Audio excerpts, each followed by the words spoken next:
conversation, I might have a toast with you. I'm feeling good, I'm feeling great, I'm terrific. We ain't taking no losses, we winning. Undefeated, check the percentage.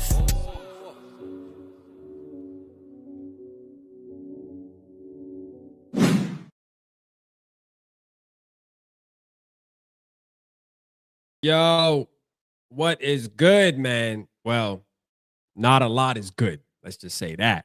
The Minnesota Vikings, our Minnesota Vikings, go out there and literally embarrass us as a fan base, embarrass us to go out there and root for this damn football team.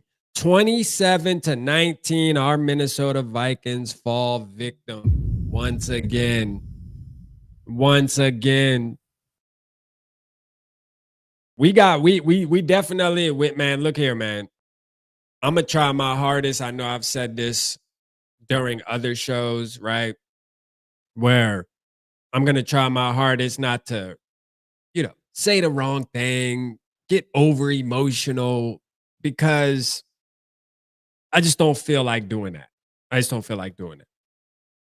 I'm going to try. You feel me? I'm going to try, bro. Like, usually when I start these shows out super calm, we chilling, we going to walk through this game. We going to talk about what we saw out there today. And it wasn't a lot. I'll tell you that. It wasn't a lot. It wasn't a lot. Shout out everybody in the building, though. Appreciate you guys at least tapping in and coming over here and facing the music. These are the days, these are the type of games where, first of all, I'm grateful to have a community like you guys to be able to talk through this. First of all, that's the first thing. All right. So if anything, that's a dub. Let's get a round of applause for that. All right, let's get a round of applause when we here for each other. So we know we at least have that. We at least have each other to go through and talk about this mess. All right. I'm talking straight embarrassment of a football game. Embarrassment, right? And we can talk about individual statistics and all of this crap. But you know what? The head that's heavy is the one that wears the crown, baby. You know what I'm saying? Let that sink in. All right? That's what we're going to do tonight. That's what we're going to focus on tonight. And we're going to talk about everything else in between. But like, I'm going to tell you right now, the head that's heavy is the one that wears the crown. You know what that, you know who that is? Drop it down in the chat. You know what the hell that is? Once again, you know who that is? That, ladies and gentlemen, is going to be, once again, man, we're doing another show that's going to be starring KOC. You know what I'm saying? KOC. Now, I picked Brian O'Neill for the thumbnail. It's crazy. I was so mad. I had that Brian O'Neill picture in the cut already, like cropped out and everything. And I was like, oh, perfect timing. You know what I mean? Perfect timing. I thought I was never going to use it. I'm like, Brian O'Neill picture, whatever. It was in my little folder. I'm like, but then I'm like, perfect timing. I mean, he is the perfect guy to put on the front of this cover art for today's show, bruh. Why not? I mean, why not? You know what I'm saying? Why the hell not? Shout out everybody in the building, man. Appreciate y'all. Hit the like button so we can get our crew up in here, man. KOC, so-called head coach. Yeah, no, that's a fact, man. You doing call-ins, man. I got ish to say about KOC. Not yeah, we definitely gonna open the jack. You know what I'm saying? We're gonna open the jack. 9 played good in my opinion. The play calling hurt him. I mean, we're gonna talk about that. Look, man. 9 definitely isn't going to be exempt tonight from a little bit of criticism, but we also are going to keep context in the play to where, yes, play calling on top of. I mean, it's his fourth football game, but we hype him when he does things. So like when he doesn't perform that great, even though it is his fourth football game, I mean, we got to touch on it. Are we going to curb him? No. You know what I mean? Because he hasn't played enough for us to for us to warrant to do that. But at the end of the day, we'll call a spade a spade. That's what we know for over here. That's what we're going to continue to do. That's what we're going to continue to do. But with that being said, man, we got 13 penalties for 102 total yards. Oh my gosh. Bruh. 13. Let me say that shit a little bit slower. You know what I mean? Let me say it a little louder for the ones in the back. You know what I'm saying? Let me say it a little louder for the ones in the back, just in case y'all couldn't hear it. 13 penalties for 102 yards. Bruh, do you understand? And you're not winning. There ain't a game. I don't give a damn if you was playing the Browns, the Jets, the Panthers. It doesn't matter. You weren't winning. All right? You were not winning. It just is what it is. You just weren't winning. You just weren't. 8 false starts. 8. And I feel like 5 of them were on Brian O'Neill. Does anybody know exactly how many Brian O'Neill had by himself? Does anybody know how many he had by himself? 8 total false starts, bro. 8 of them. Now, I'm curious to hear what Kevin O'Connell, what the hell he had to say about it. Because I know they asked him about it in the press conferences. I know they asked him about it. And I'm going to tell you right now, tonight, bro, I ain't trying to hear no bullshit. Bro, I'm not trying to hear no beating around the bush, KO. I haven't gone and listened to it. I know it's out, but I saved it specifically for the show. And I'm going to tell you right now, this dude, to be honest with you, I don't think there's nothing he can say, to be honest with you, that's going to make me feel any better about tonight, period. But, you know, it is what it is. It is what it is. Let's go and get this. First of all, hit the like button, man. This post game show. Shout out Papa Gary, man. We are all so pissed, not even saying hi in the chat. That's the first. Hey, shout out everybody in the chat, man. Shout out everybody in the chat. Purple Papa I'm sorry, Papa Gary in the chat. Del Norse was good with you. No discipline. No, that's a fact. Shout out Fu King, man. Davey OG, man. G Mac, I see you. Dave Thibodeau, Vic Ryder, Mick Fadden, Skolaholic, 2 Coke cans. I see you in the building, man. I can't even play. This is the thing, bro. I can't even play like a dog in the street. We look like a goddamn abandoned dog in the street. We look like one of them sad ass commercials, you know, them shit they show from overseas where the dog's skinny as hell and they walking in it. That's the goddamn dog we is in the street right now. That's the dog we look like right now. We look like one of them. We look like one of those dogs. You feel me? Y'all know exactly what I'm talking about. Playing the sad music in the background. We look like one of them damn dogs. We need somebody to come adopt us, rescue.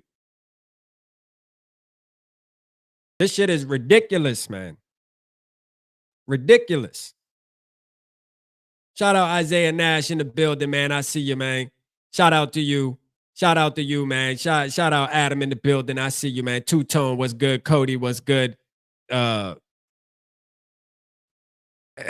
please don't have a stroke, man. Shout out Davey OG, man. I'm a try hard, Davey. I'm gonna try hard, OG. I'm gonna try hard. You feel me?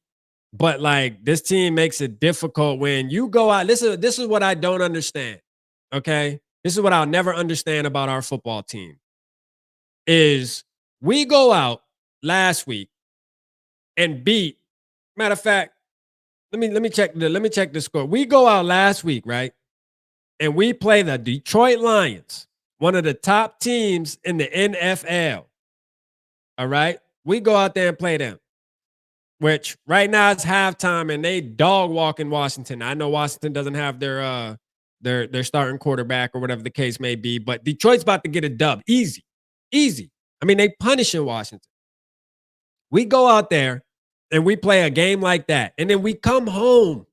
What's up with JJ McCarthy at the crib? Like, come on, man.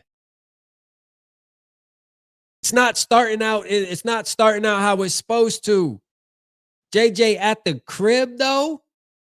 Like, bruh, come on, man. Like this thing is it, man. It's on a different level, man. JJ at the house, man. It's the second. He did look a lot better. I'll say this, man. That first drive, man. That throw to Jaylen Naylor. I'm like, uh-oh.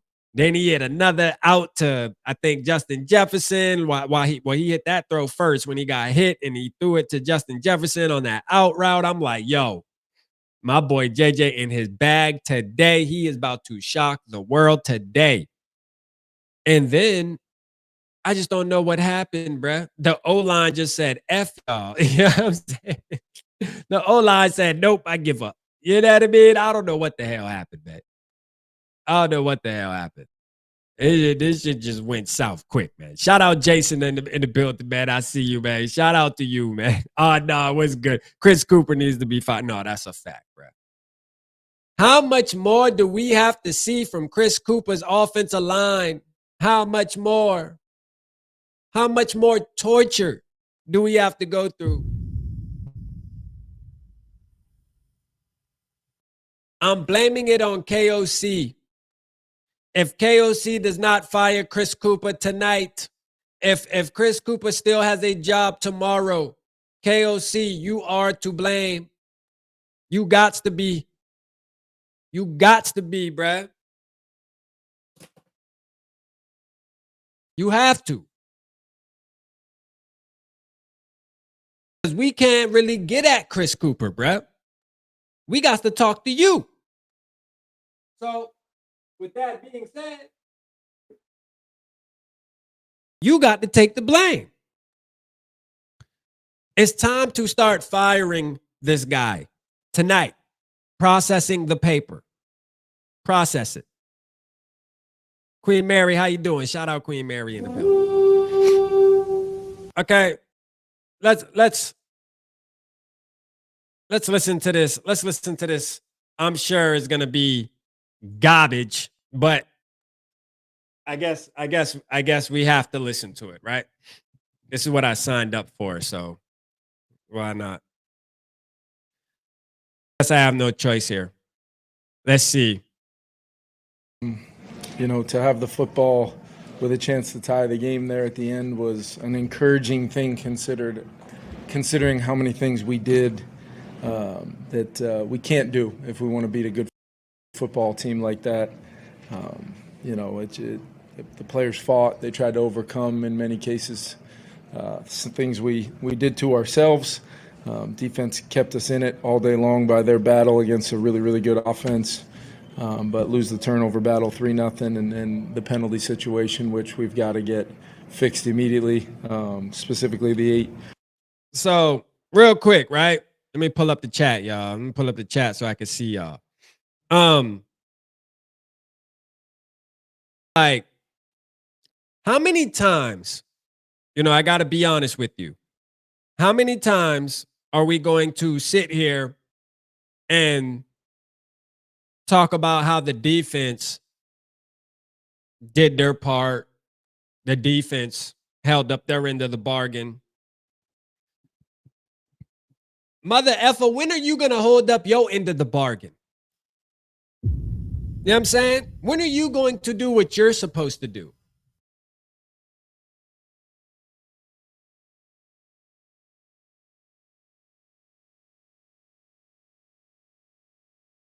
I'm just curious.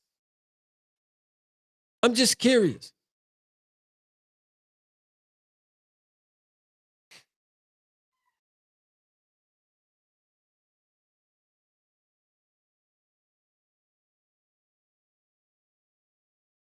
I'm just curious, man. My bad. I had to text somebody.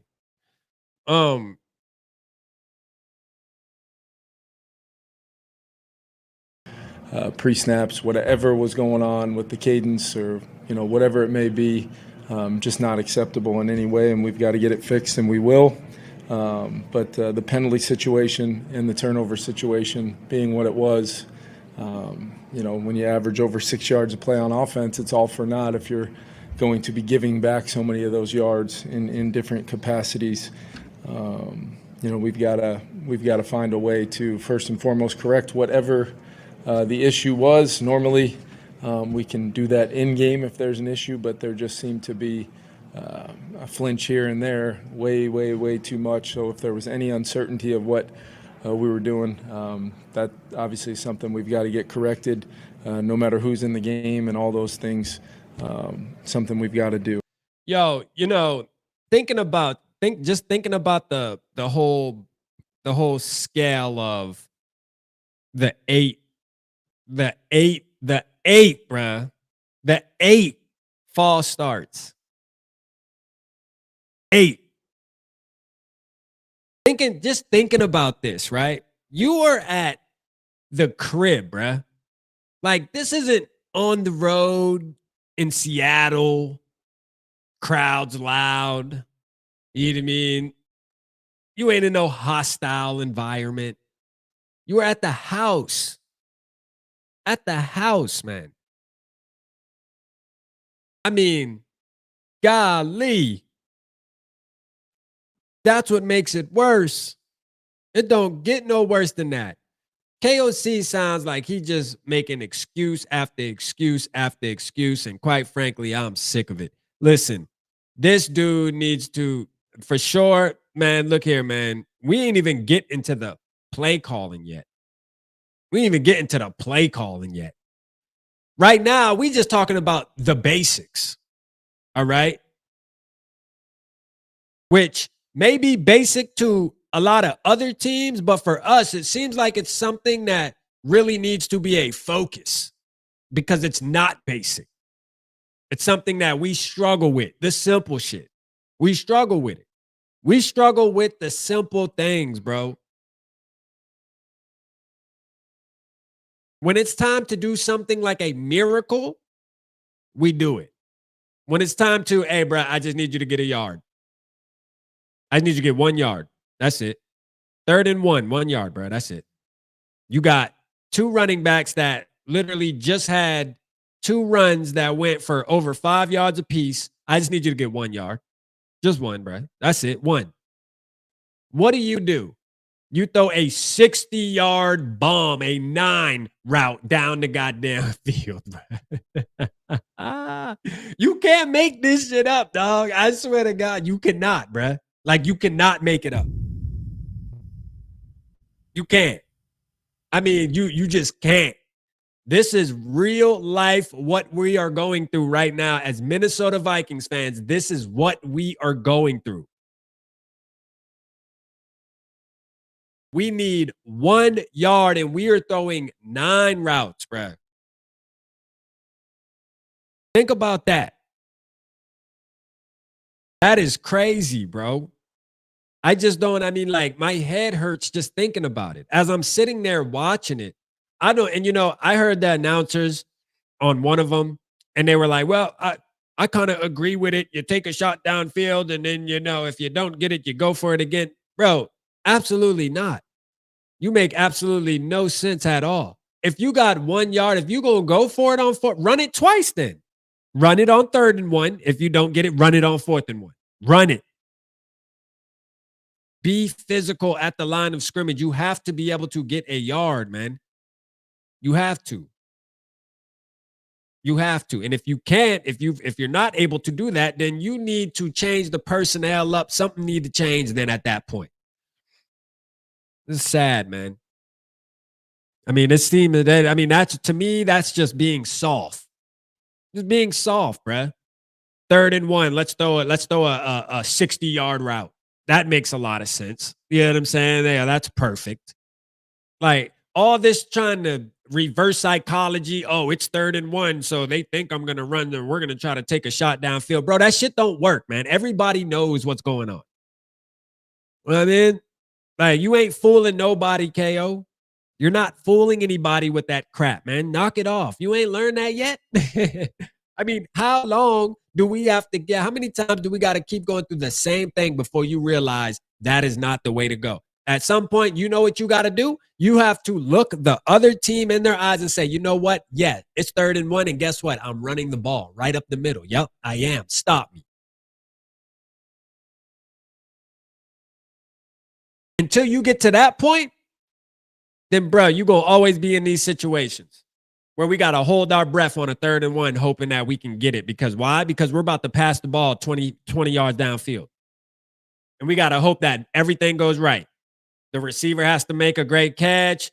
I hope the defender ain't right there playing. I mean, there's just a lot has to go right on a 3rd and 1, bro. We're making the possibilities of us converting it. We're making it like fucking slim to none because we are going for a big play for whatever reason. I don't understand. Just keep the drive alive, bro. We need to just get shirts, man. KOC, keep the drive alive. That's all we had. The basic shit. Keep the drive alive, bro. Just keep the drive alive. Simple shit. 3rd and 1, run the ball. Run the ball. Run the ball, man. Run the ball. We've been begging KOC to run the ball. You know what? Kevin Stefanski gave up play calling. Now, I'll say this. It doesn't look great over there in Cleveland. He gave up play calling. It doesn't look great, right? But at least he swallowed his pride and did it. At least he swallowed his pride and did it.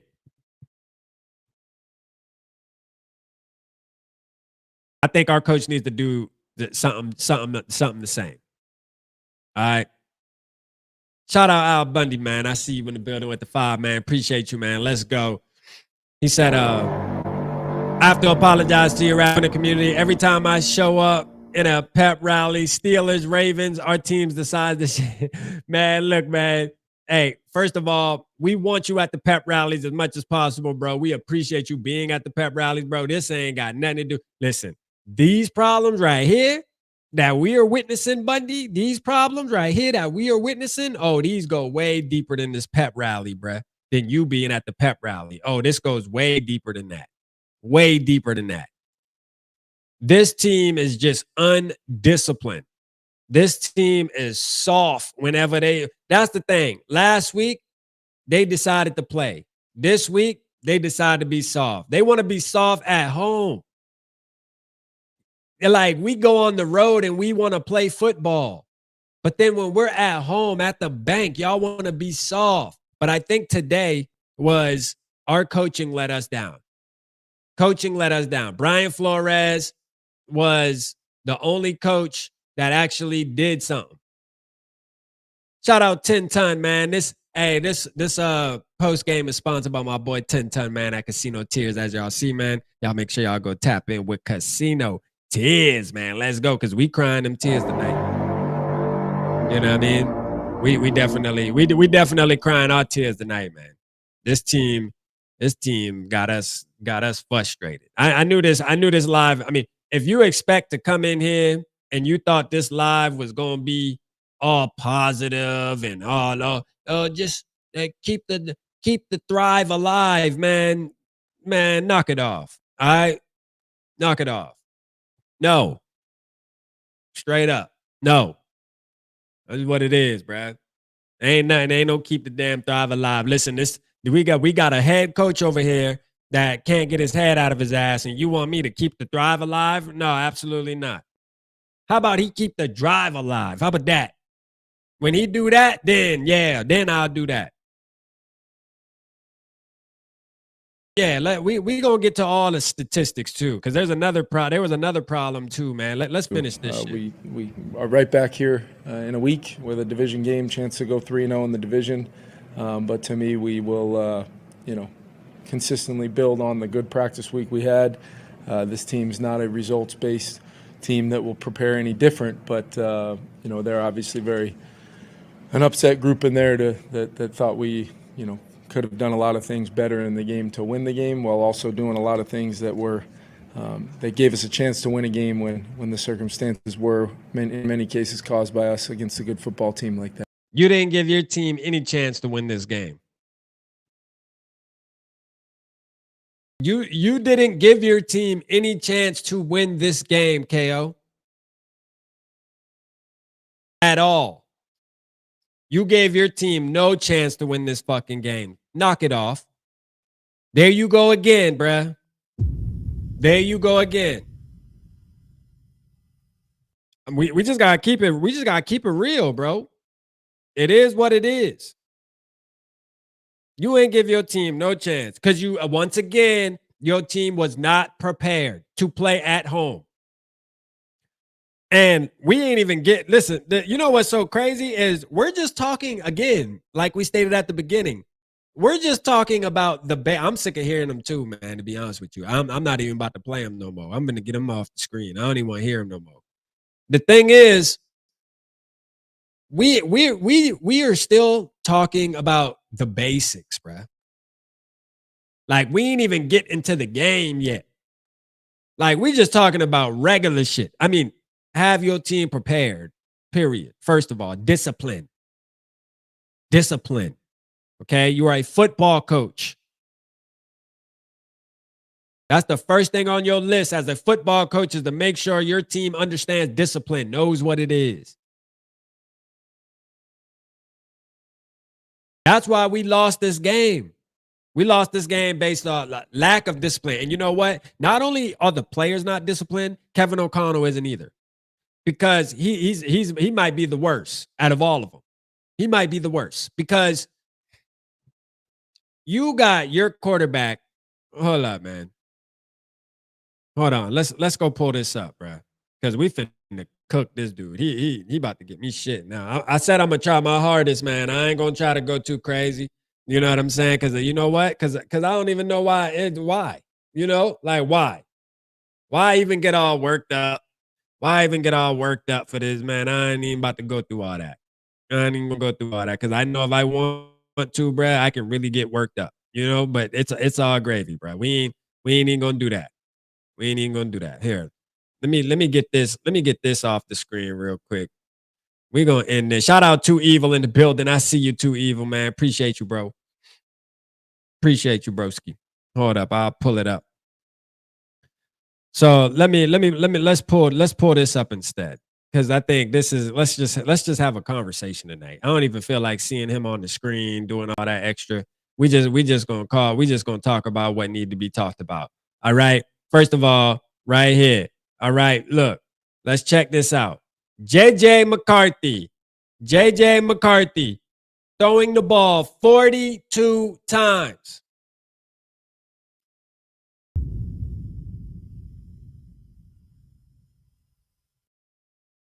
"42 times, bro. Throwing the ball." Now I know the context is we were playing from behind a little bit. So, when that is the case, you do have to throw the ball a little bit more. I get that. But this is my issue right here. Aaron Jones, 47 yards, 9 carries, 9. Jordan Mason, 25 yards, 4 carries. 4 carries, bruh. So let me get this straight, y'all. Let me make sure I'm not going crazy, right?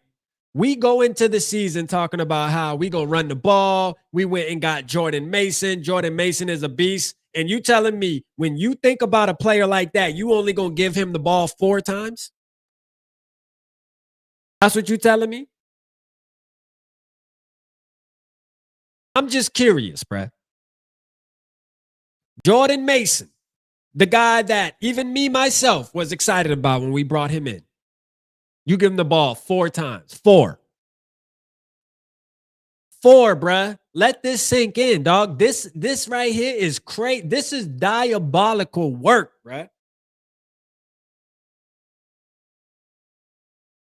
You cannot, listen. I'm sorry. This is unacceptable.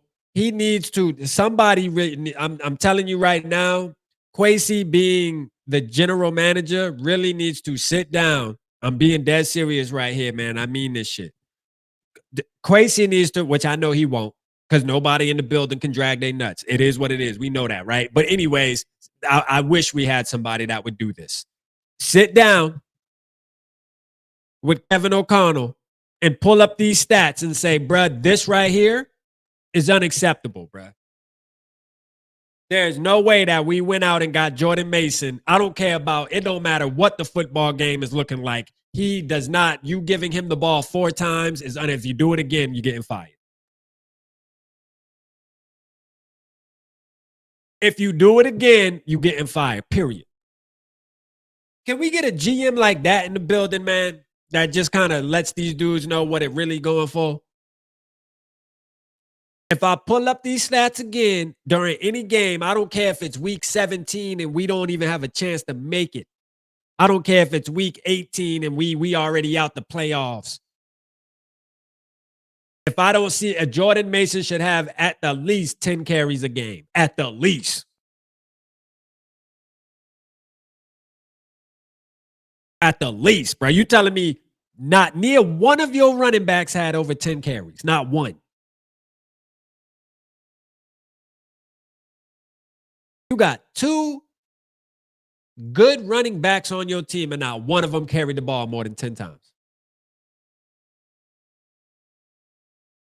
We can't get away. We can't keep letting them get away with this. Guess how many times Derrick Henry carried the ball? 20.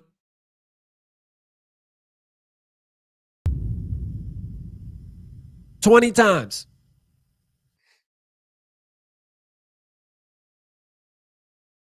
Bro. See, and this is what we look at, right? We had a defense in Brian Flores. Shout out to Brian Flores again. I want to give him his flowers.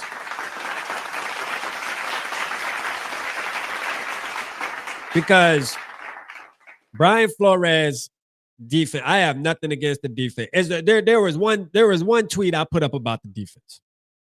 One tweet, right? And I'll talk about it. Shout out to Evil. He said McCarthy has been demoted to McMullen's crazy too. Hey, facts. Hey, we'll talk about McCarthy too, man. We'll get on McCarthy. We'll get on McCarthy and talk about how we really feel about how he looked today too. I don't think he had a lot of help. I'll say that, but hey, we got to call a spade a spade. But there was one thing about the defense that I put out today during the game. And my only gripe with the defense was all I said was during the game, I tweeted out, I said, listen, defense, can we just tackle first, fundamentally tackle first, and then try to punch the ball? That's it. You know what I mean? That's it. Can we just tackle first and then punch the ball? Because it was getting to the point where we were able to, stop the runner, whether that was Derrick Henry or Keaton Mitchell, whatever the case was, Zay Flowers.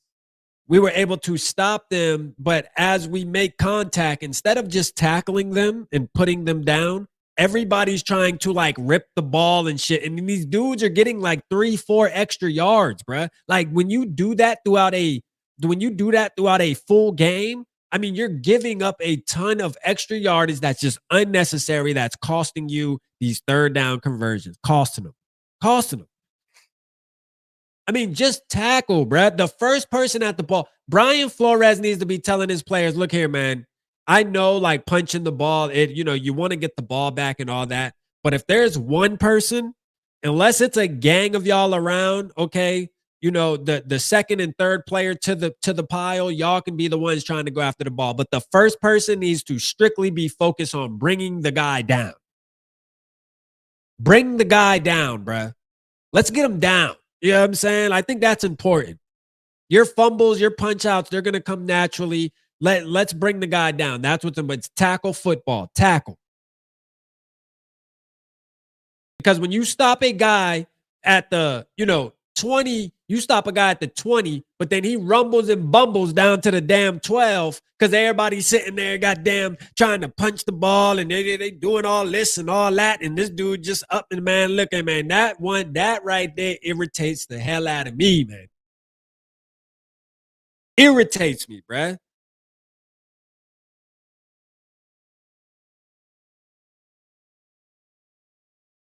This is crazy, bro. For real. I will say, man, they effed over Dallas Turner on that sack. They effed Dallas Turner over on that sack. That was a clean sack, bro. That was a clean sack. They did Dallas Turner. They did Dallas Turner wrong, man. Delton says soft. Hey, no, for sure, bro. For sure. Shout out, who are you, my ninja, man? Let's go, man. Shout out Two-Tone, man. I see you in the building. Wrap up, period, man. That's what that exactly, Two-Tone. Wrap up. Wrap the hell up, man. What happened? What happened to fundamental, head on the football, wrap up, bring the man down? What happened to that? All this patty cake bakers make shit, man. I'm sick of it, bruh.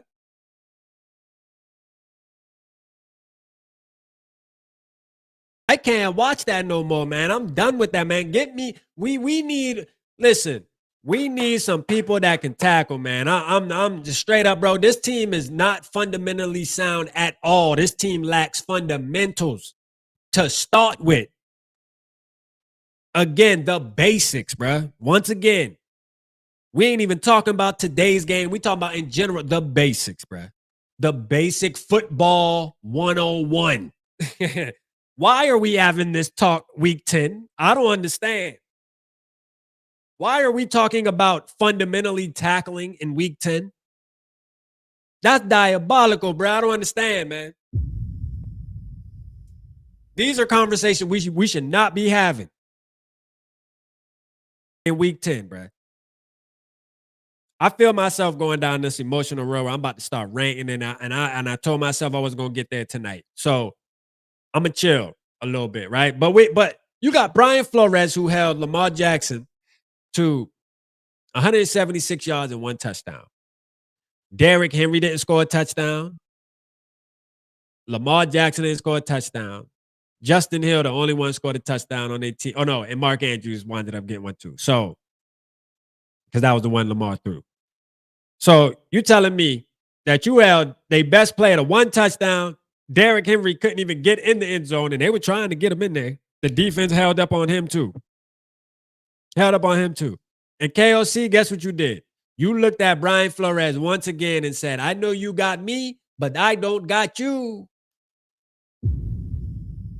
I know you got me, but I don't got you. And I see why there's part of the fan base that wouldn't mind Brian Flores taking over as head coach. Now, this is my thing. I still don't buy into that. I still don't agree with that. If we going to switch head coaches, man, fuck, get rid of all of them. I'm being honest with you. I don't want no remnants. Nope. That's the thing we got to do, man. We going to have to agree to that tonight. If we going to get rid of one of these coaches, we get rid of all of them. Clean the whole house. Get out. All of you. Out. We bringing in a whole new face. And that face is going to bring in a whole other new faces. Is that just what it is? I don't want no remnants of this shit. If you going to really clean, you got to clean. You can't just clean one part of the crib. You need to clean the whole crib. So if we gonna sit here and we gonna say, all right, KOC need to be, all right, Brian Flores, follow him too. Get the fuck out. Quasi, get out too. Everybody got to go. The only person that get to stay is McCardell. That's a fact, base. He the only person that get to stay. McCardell. I ain't gonna lie. McCardell, we gonna give him a pat. He get to stay. McCardell definitely get to stay. You right about that. He the only one. Everybody else got to go, bruh. I don't care what your name is, dog. You have to go. McCardell, you can stay, bruh. Keep your bags there. You the only one. You feel me? The only one.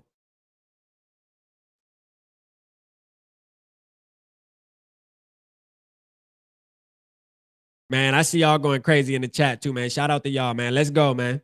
Keep it up, man. We just getting started, bro. I'm OKC fans said, damn, sorry, man. Yeah, it is what it is. Shout out Ray Petty, man. Brian Flores been carrying his team. You know, it's crazy, Ray Petty, you say that as I'm sitting there listening to Kevin O'Connell tonight at what we just heard. I'm thinking to myself, and I'm like, think about this, y'all. Think about this, chat. How many press conferences have we sat here, right, after a loss and heard Kevin O'Connell talk about how Brian Flores and the defense, kept us in the game, boom, boom, boom. They did their part, this, that, and the third. That's crazy. Every time, bro. Every time. Brian Flores' back probably hurt. We need to get this man a chiropractor, bro. I know his back hurting, bro.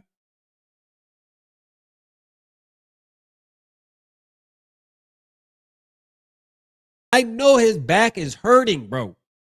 He's probably like, man, I am sick of carrying this football team. My defense is going out there week in and week out and keeping us in ball games. And yet, your offense, hold up, your offense, when you got a quarterback playing his 4th football game, and we love J.J. McCarthy, man. Y'all know that. We still riding for J.J. McCarthy. Is this the end of J.J. McCarthy? No. If y'all think we about to come in here and, curb stomp J.J. McCarthy like, oh, we need to draft another quarterback, this ain't the show for you. I'm going to be honest with you, because this ain't that. This is not that. We realistic over here. J.J. McCarthy is playing his 4th football game, and you got a head coach that for some reason wants to make it extra hard on him, bruh. Wants to make it extra hard. Wants to make his process that much harder. For whatever reason, bro. We still trying to figure it out. I don't know why. But for some reason, Kevin O'Connell wants to put J.J. McCarthy in the toughest situations you could possibly put a guy that's playing his 4th effing football game in. And I just don't get it.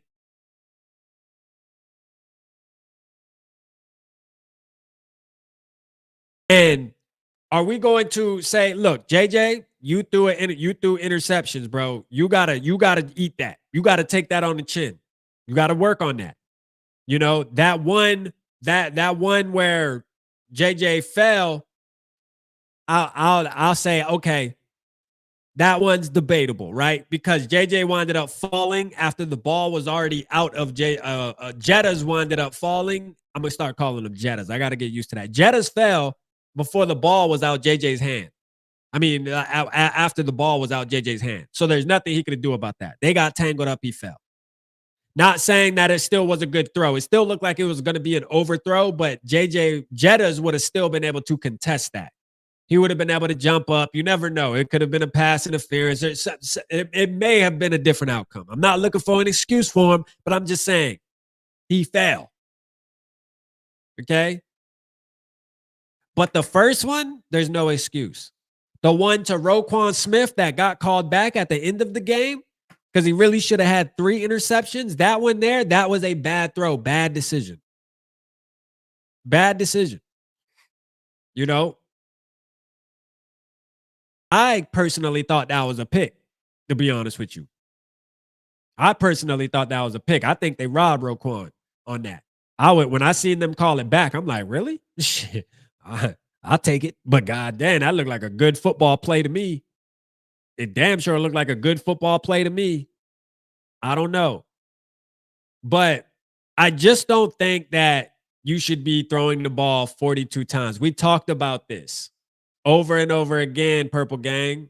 We touched on this. Kevin O'Connell, you must run the football. You must. You must run the ball, man. I don't know why we got to beg you, bruh. Why do we have to beg you to do what you promised us you would do?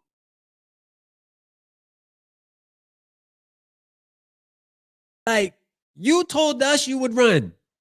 We didn't go into the season thinking that we was okay with whatever you told us, bruh. You told us how the season was going to look. You decided to tell us that you were going to run the football and be physical at the line. You told us that. As a fan, but we was chilling. We was waiting for you. Hey, what's the offense gonna look like in 2025? Oh shit, we gonna run the ball. We gonna be physical at the line. Oh, cool. That what we gonna do? Okay, cool. What happened? What happened? Why'd you lie? Why did you lie to us? You lied. You lied, bruh. That your quarterback that only played 4 games is throwing the ball 42 times today. He threw the ball 42 times. 42. Your running backs that you got, Jordan Mason, the guy that you went out and got that everybody had such high hopes on, he ran the ball 4 times at 6.2 yards a clip. So let me get this straight. You got a running back in Aaron Jones and Jordan Mason. Aaron Jones was running 5.2 yards a clip. Every time he touched the ball, it was at least 5 yards. Right? Every time Jordan Mason touched the ball, it was 6.2 yards. It's 3rd and 1. You look at that and you say, nah, we going to bomb the shit downfield. I mean, that's where my brain starts to hurt. Shout out Lone Wolf in the building. I see a Lone Wolf, man. Let's go. Shout out Rio, man. Now y'all hating on Jets flip flopping. Oh, I can't hate on Jets. I'll say this. Like there was there was one throw where Jets was wide open on the right side. It was towards the end of the game as we were trying to make the comeback, and JJ McCarthy airmailed it. You know, he straight airmailed it. I think Jets was just frustrated today too, just with some of the throws. I got to be honest with you, like, you know, some of the throws. But this is the thing. We were like, most of us expect, right, that we were gonna have ups and downs with JJ McCarthy.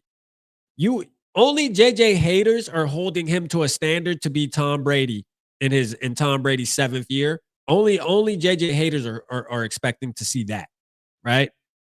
The realistic JJ McCarthy fans, we know that, hey, there's going to be games like this, but what I'm saying is I would rather it be games like this because he just played a bad game other than the team making it hard. When you got 8 false starts, think about this. He didn't get a fucking regular drive damn near all game. Every game, bro. I mean, every drive. He did false start. Oh, back it up 5 yards. False start, holding. Legal hands to the face. I mean, golly. I mean, this was tough. It was tough, man. But I'm not going to make no excuses for JJ. Yes, there was a ton of shit he could do better. Like, when we go back and watch this game, it's going to be like, yeah, bro, I ain't going to lie. You could have did that, and that better. But you threw the ball 42 times. I mean, yeah, there's going to be a ton of shit that we can nitpick. I mean, we can nitpick a lot. But this game right here is KOC, period, bro. Period. He has to win. We could even go all the way up to Kwesi with this game. We can go all the way up to Kwesi with this game. Because, like we stated at the beginning, we got to go to the top. Because the head that's heavy is the one that wears the crown. And that's just what it is, bro.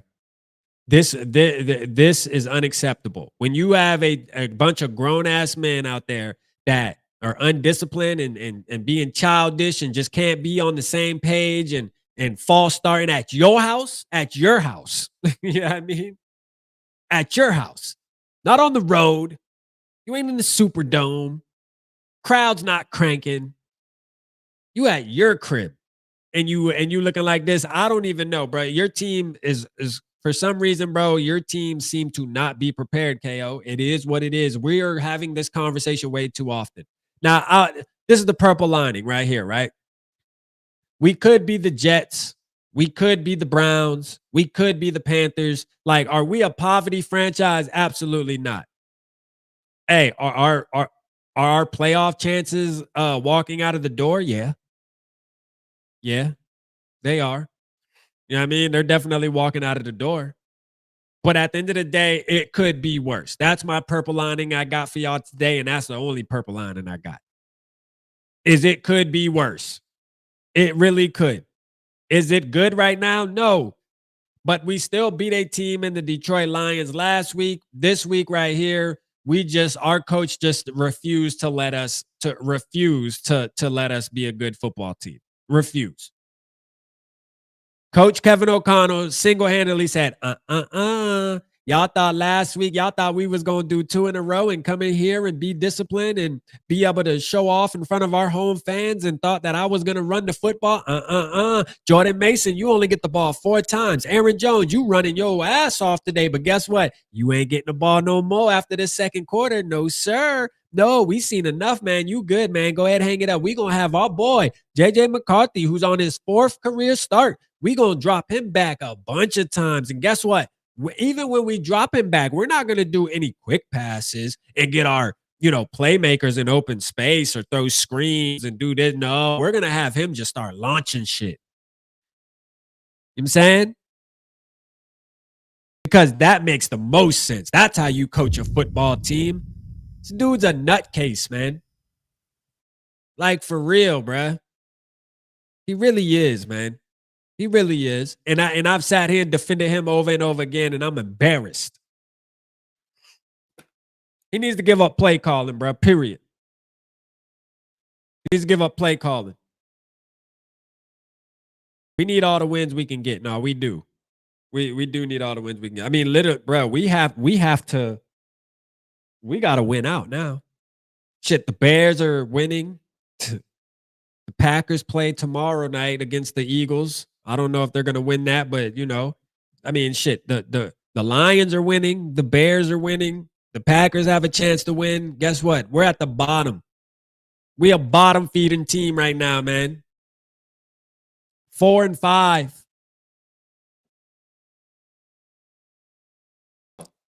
The Ravens beat us, and now they're 4-5. We in the same damn boat.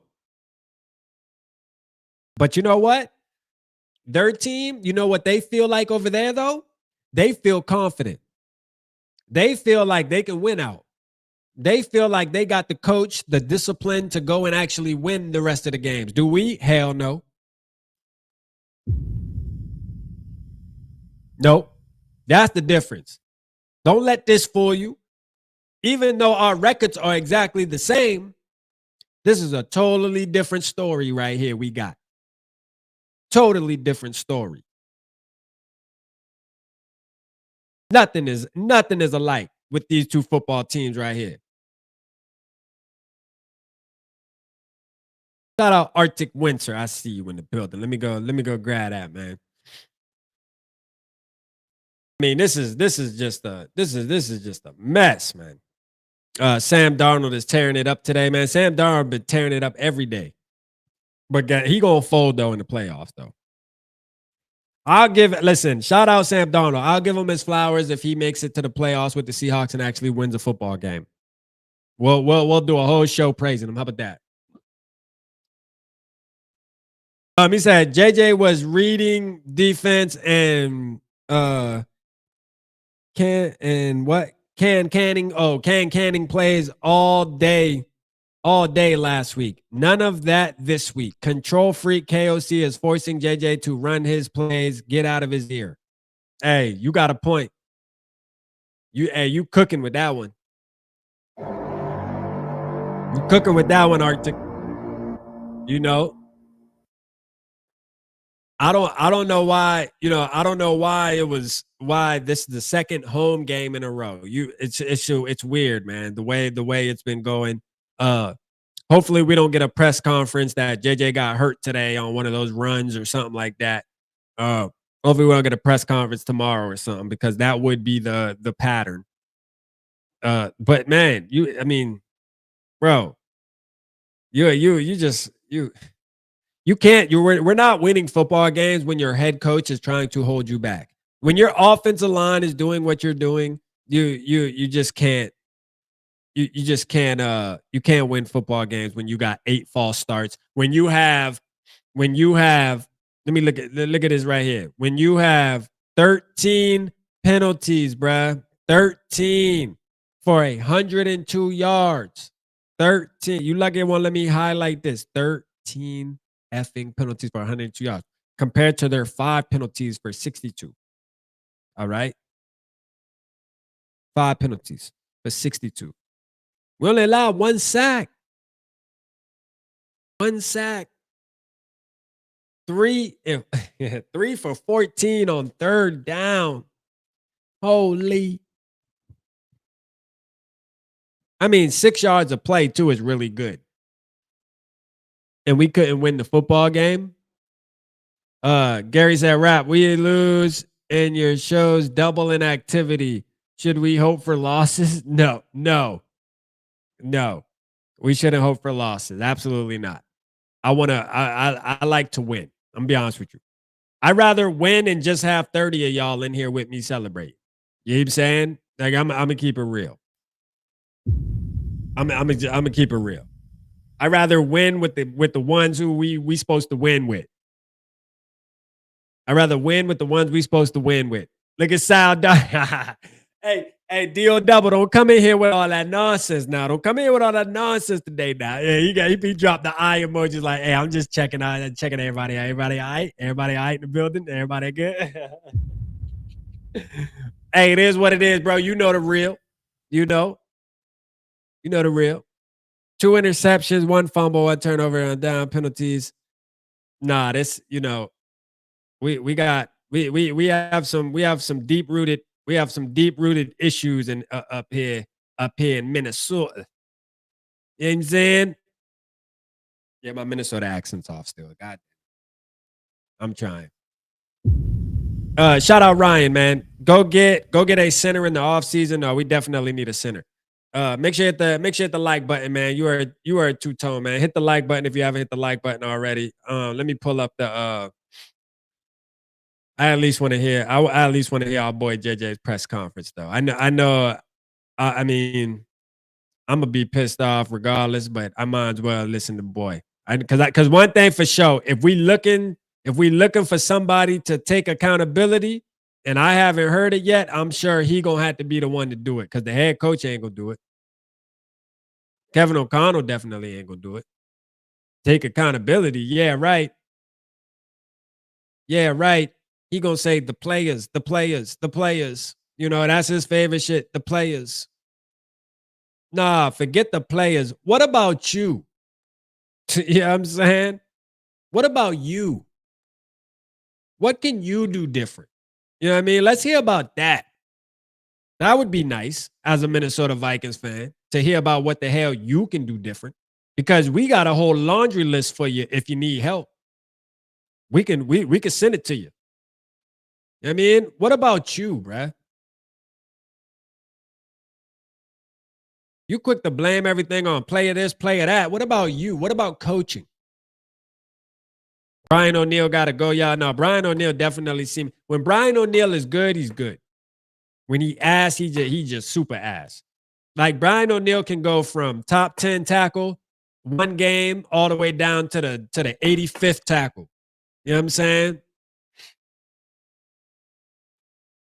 I don't know. He got a weird, like his up and down roller coaster is weird, bro. Like bro, stay at the top somewhere. I mean, if you're going to take a dip, at least just dip down to like 20. My boy be dipping down to damn near almost practice squad levels, dog. Like, what's wrong with you? How you go from top 10 to a practice squad? It was there. We just kept shooting ourselves in the 6 yards a play or something like that. It was there. We just kept shooting ourselves in the foot. And, I take full responsibility for the pre-snap, procedural penalty. Y'all heard that? Already. Shout out to OKC Vikes fans. Say this beer's for you, Rat. Appreciate it, man. Cheers. I'm drinking first of all, we are not sponsored by Red Bull, but shout out to this. This is the one that just came out. It's the winter edition, Fuji Apple and Ginger, brand new. Shout out to Red Bull, man. Shout out Red Bull. I need it. You know what I'm saying? Penalties. We got 3 turnovers and just, too many things that, don't set us up for success, when the clock hits 0. So we just got to go back to work, watch this film, and, really clean up all the little things because that's what hurt us today.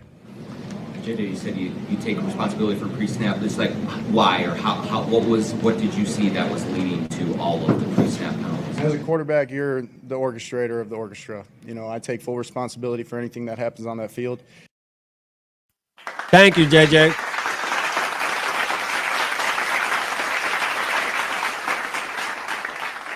See, this is the thing why I respect him. We got to give him his flowers because we're talking about a young leader that's on his 4th game, and he's taking full responsibility. Full. You ain't hear him mention nobody else yet.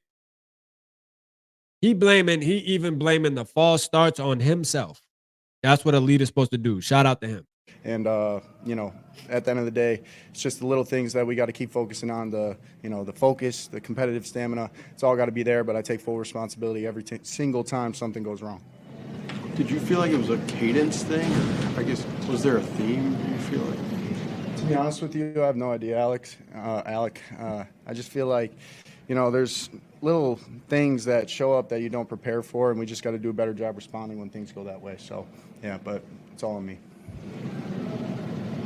JJ, just in terms of the connection with Jaylen Naylor, why do you think that worked today?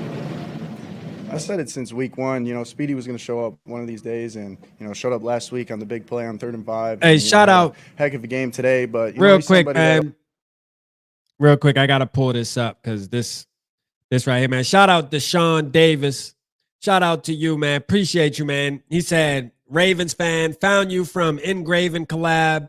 Few unfortunate plays that went the wrong way. Y'all are solid for real. Appreciate you, man. We appreciate you in the building. Thanks for the support.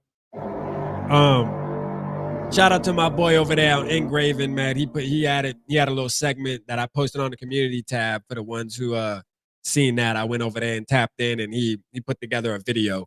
So hey, shout out to you, Deshaun. We appreciate you, man, tapping in over here, man. Great game for you guys, at least. Great game for you guys. You know, our team has a lot to fix.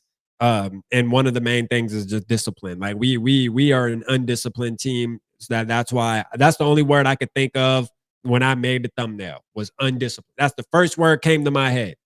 First word came to my head was undisciplined. Yeah, I mean, that was it. Straight up, man. That was it. Always just, you know, sticks to his process, does all the little things right, does the dirty work, and, you know, doesn't complain at all. And he's a tremendous football player. Absolutely love the human being that he is. And, yeah, there's going to be a lot more games like that for Speedy Naylor. Do you have any common threads for why you had that many balls tipped to the line of scrimmage or batted down? You know, I think they did a great job defensively. You know, I feel like they used, you know, the big guys up front to, you know, give a little push and then just, you know, get eyes up, ready to swat the ball down. And, you know, I got to do a better job of making sure that I'm aware of that. And, you know, when I step up in the pocket, don't get too close to those guys and, you know, work on all the different arm angles. But hey, but let's just be honest here too. Guess who's going to be here next week supporting 9-0? During the pep rallies, all throughout the week. Who we got next, y'all? The Bears? We play the Bears, right? I think we play the Bears at the crib, right?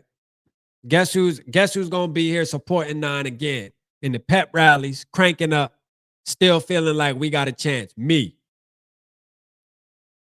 And look, if you don't want to join, cool. You ain't got to join. But guess what? I'm willing to go. We going through the mud, man. We are going through the mud. We have to survive this together. We got to go through the ups and the downs. We knew this was coming. We signed up for this. If you thought that JJ McCarthy was going to be prime Tom Brady in his first week of football, then your expectations were too high. That is your fault. That is your fault. You should be mad at yourself. Don't be mad at anybody else. Be mad at you. We knew that this was going to be a learning process. Now what we do is we go next week and we say, all right, JJ, what did you learn from this game right here? Making those throws downfield that getting intercepted. What did you learn? Were you able to build on that? That is what we're here to see. We knew that these next 10 games was going to be crucial. We knew it. We knew they were going to be crucial on his development. You can't tell me that even if you're not a JJ fan, watching him on the field, the way he commands the team, you can't tell me that you don't feel good about the future of the team. 2 years from now, 3 years from now, as him being QB1 and being able to build around him. You can't tell me that you don't feel like we can win and be a good football team. Come on, man. And if you think we can do better, name them. Name them. And we don't want to talk about we should have, could have, and would have. Name them. I'm just curious. Don't tell me what we should have did and could have did.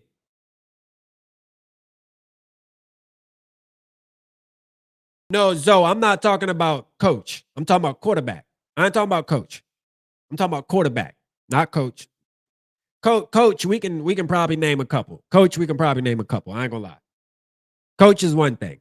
I'm talking about quarterback though, because I know the people. What Sam Darnold's over there balling.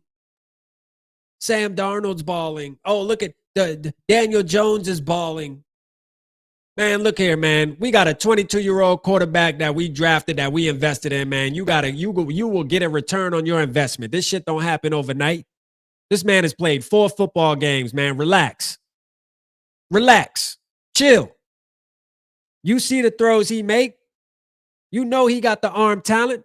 We just had his QB coach that he works with right now, today. We had Coach Greg Holcomb on. He told you. He gave us information that we needed right here on Vocal VIKE. You know what I'm saying? He told us the type of guy we dealing with. He gonna be okay. JJ is going to be okay. Our head coach is trying to make it hard on him. Why? Because he refuses to run the effing football.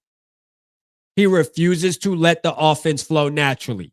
He's trying to force JJ to be Kirk Cousins. To be honest with you, that's what it is.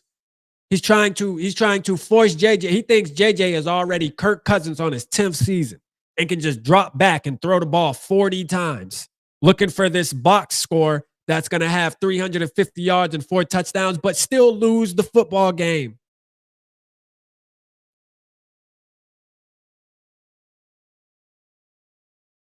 This is crazy, man. Shout out Jared in the building, man. Jared, where you at, Jared? I see. Hold on. I know Jared. I know Jared.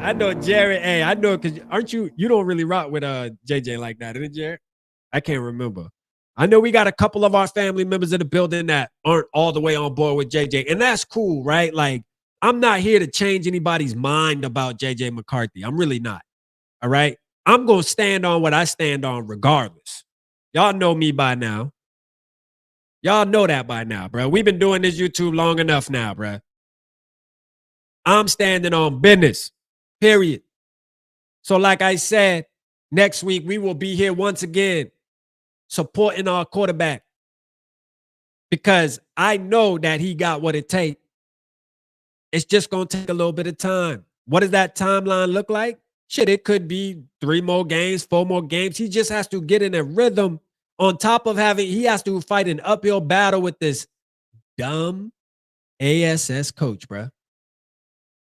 Because this coach will try to make it hard for him. He will. He going to try his hardest. We see it. Jordan Mason ran the ball. Let me just keep throwing this stat out there. Jordan Mason ran the ball 4 times. 4. Jordan Mason touched the ball 4 times, ladies and gentlemen. 4. That's unacceptable, bruh. I don't care what you're talking about. And that's supposed to be our RB1.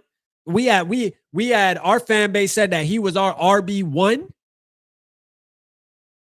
Come on, man. Let's be serious, bruh.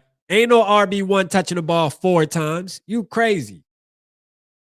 Where they do that at? Only in Minnesota with KOC at the helm, bruh. This shit wild. Shout out Broski Bear. He said, Rap, you get it. You're going through it this season because you committed to young ass JJ McCarthy. Take the hits this season, and if he makes it through this season, you'll be hyping him up again next year. No, that's a fact. Next year, next week. What are you talking about? Next year, next week. Next week. Next week. You talking about next year, next week, bruh. You thought I forgot? You thought I gave up on him after this? Come on, man. It's going to take a lot more than this for me to believe he's not it. And to be fair, at the beginning of the season, Norris can tell you this, Papa Gary, all of y'all, really, because I stated it on wax. Hey, if we feel like he's not the guy, then we will, approach it as such. I mean, he's not exempt from criticism. We're not saying that we ain't going to ever criticize him and call it for what it is, call a spade a spade. That's what we do over here. We call a spade a spade. But listen, when things are obvious like they are, you just, you can't ignore it. It's obvious. You see what's going on. This man threw the ball 42 times. 42. He shouldn't be doing that in his 4th football game. Any coach in their right mind shouldn't be doing that to their rookie. This man is pretty much a rookie, bruh. A rookie. I know this is his second year technically, but dog, come on. You don't have no faith in your running backs. Kevin O'Connor, I told you, he's a former quarterback, bro. He does not believe in running the football. He will never run the football. Never. So if we ever have this idea in our head that, oh, you know what? Hey, it's week 11. I think we're going to run today. We're going to run that football. We're going to pound that rock today. No, we're not. He blatantly lied in our face. Lied. 6 weeks before the season started, he was in Florida at the convention with all the coaches and GMs. You know where they all meet up. You know what I'm saying? They all meet up, palm trees and all that shit. Y'all remember? And he did his interview and he told us that he was going to run the ball. We're going to go back to old school, Vikings football. We're going to control the line of scrimmage. We're going to be physical at the line of scrimmage. Win. Because we're going on week 11. So win. You know what I'm saying? Now, is that our fault? Is that our fault? That our quarterback isn't getting put in the proper situations to be successful, to succeed? Is that our fault, or is that this coach's fault? Because he, once again, lied to us and told us that he was going to, and we all bought into it because I love the sound of it. Run the damn ball, bruh. I like it. 3rd and 1, run it. Run it. 3rd and 1? Hell yeah, run the ball. You got Jordan Mason and Aaron Jones. Pick one. I don't care. You can hand it to either one. Either one, bruh. I have no preference. Either one.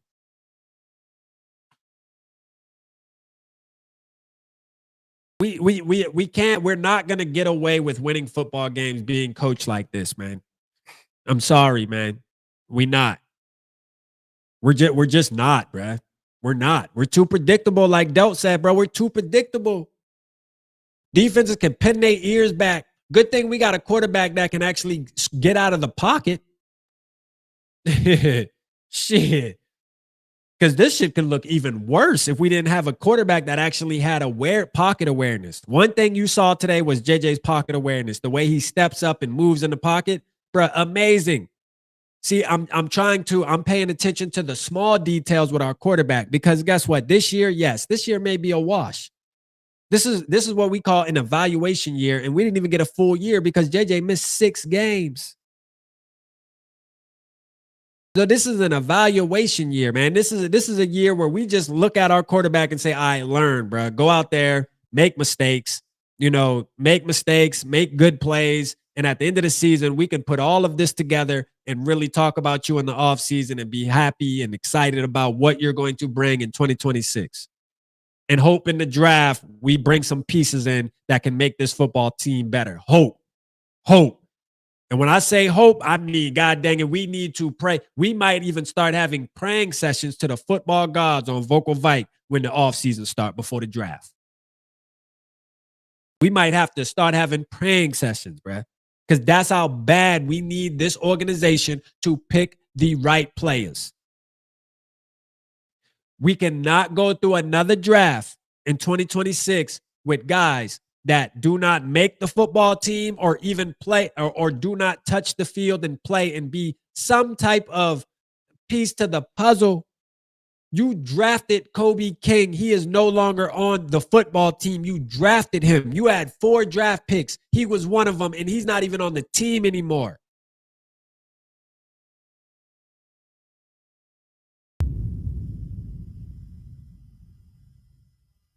And we supposed to make excuses for that? I mean, I'm just curious, bruh.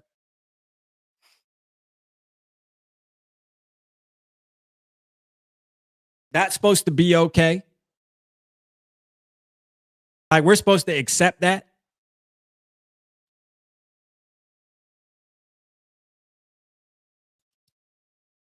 I know, like, I got people coming at me left and right. Why? Because people look at me as a face of somebody who represents JJ McCarthy heavy. And I wear it too. And I ain't worrying about it at all. I'm willing to take on whoever. You know what I'm saying? I'm calling out the JJ haters. Y'all see the channel? And guess what? Even after a game like today, the JJ haters are going to be out. And you know what Rap's going to do? Oh, I got to at least find one We got to expose at least one a week, because I know people are going to come out this week and be like, see, I told y'all, JJ McCarthy, I told y'all, that's this kid, he's ass, he's a bum, he's a bust, he's this, he's that, and the third, and guess what? And we are going to correct them. And we're going to hold them accountable, because I can guarantee you, none of those videos are going to age well at all. They're going to age like milk in the hot sun down here in South Kakalaki. Yeah, it's a different type of heat where I'm at. And I can't wait. Yup. Shout out Norsefields, man. Shout out my broski, man. Shout out Norse. I know it's taking us a minute to get through that, but I got time today, man. These are the shows where I just want to chill and talk and get it off my chest after a loss. I would much rather be celebrating. I would much rather be celebrating. Oh, hold on. Let me pull up Norse's first. Shout out to Los Angeles, too. I'll get to you in a minute here. He said, there's no smoke without a fire. So give KOC all the smoke and fire his ass. You know what I'm saying? That's a fact, Norse. Like, now, y'all remember the quote unquote Ravens curse? Y'all remember what the Ravens curse says, right? Anytime we beat the Ravens, that same year, the Minnesota Vikings go to the NFC Championship game. Anytime we lose to the Ravens, the coach that is the head coach at the time gets fired at the end of the season.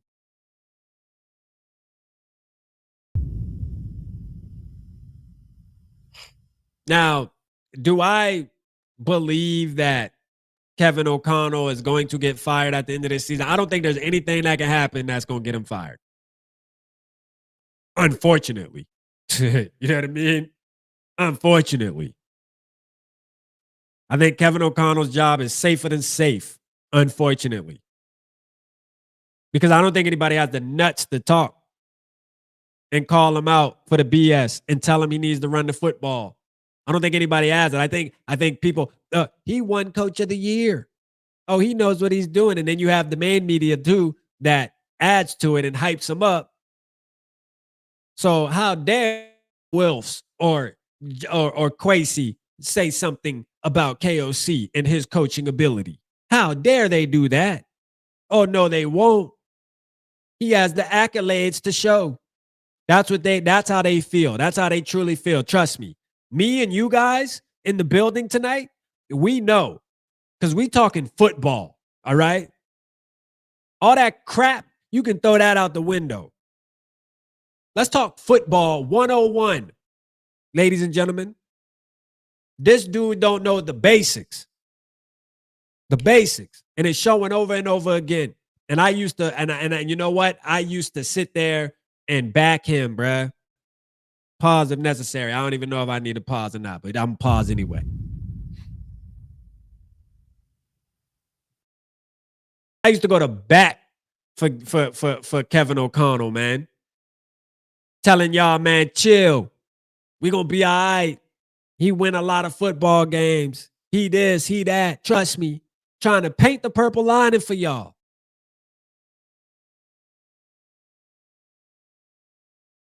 I can't do it anymore, bruh. As a matter of fact, I couldn't do it about 3 weeks ago, a month ago, I'll say.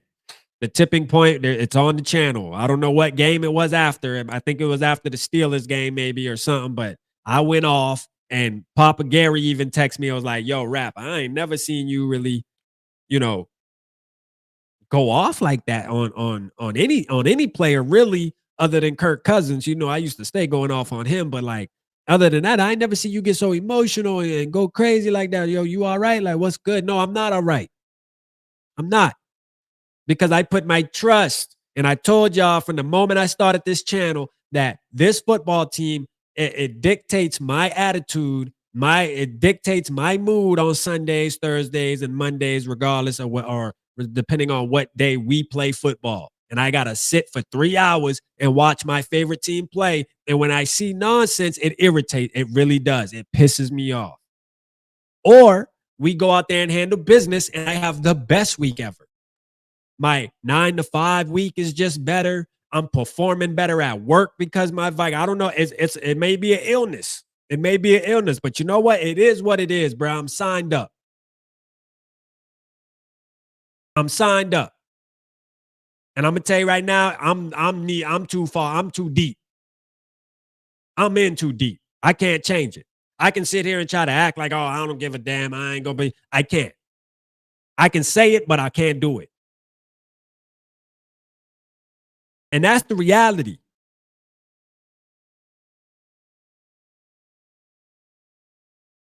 Shout out Los Angeles in the building. JJ did fine for a rookie. I wouldn't worry about the season. Just develop JJ. And if your record isn't good, use your high draft capital to improve. That's what we hope. That's what we hope, Los Angeles. And appreciate you, because that's that would be the ideal plan, would be to do that. But see, we have another problem over here that's more than just the head coach.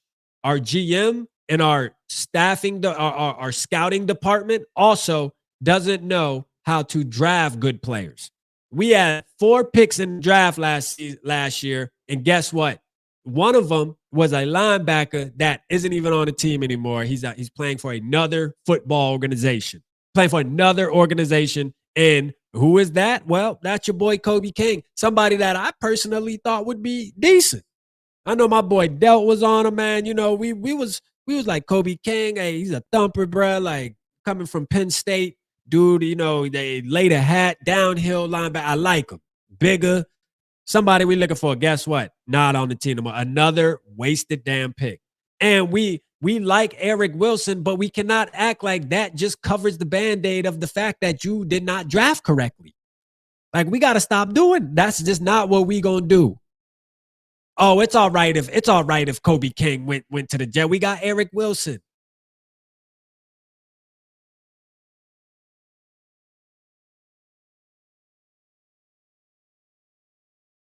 No, man.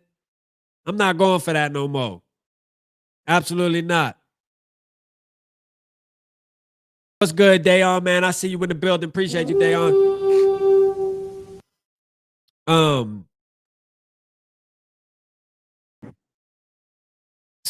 This damn game, boy.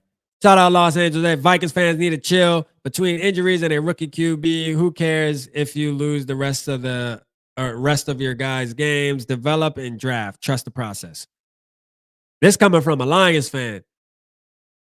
See, and shout out to you, Angels. As one thing is, I know, like, y'all, the Lions fans, y'all have developed patience, because you had no choice, right? And this isn't a shot. This isn't like a shot at you. I'm just saying, like, your team. I'm just saying, like, you guys were down for a long time. See, what the problem is with us in Vikings Nation is we're always decent. Always decent. Like, our bad years are still winning 6, 7, 8 games. Those are bad years for the Minnesota Vikings. Those are bad. Those are considered bad years. Bad years for other franchises are winning 3 games, 4 games, 5 games. We're always going to be in the middle. We average is bad for us as Vikings fans. And like, our standards are super high. And that's crazy coming from a team that's never won a championship. But our standards are super high. We only win 7 games. Oh, this season was a train wreck, and this shit over with. It's a wrap. You know what I mean? But I don't even know how the fan base would act if we only won 3 games, 4 games right now, today, or next year. Boy, what? Shit. Man, it might be a riot in Minneapolis, man. We fuck around, only win 3, 4 games, man. We used to winning something. You know what I mean? That was it. I don't want to talk about a job. Does say he got beat out by UDFA raw. Oh well. Yeah, I know. Like, this is the thing.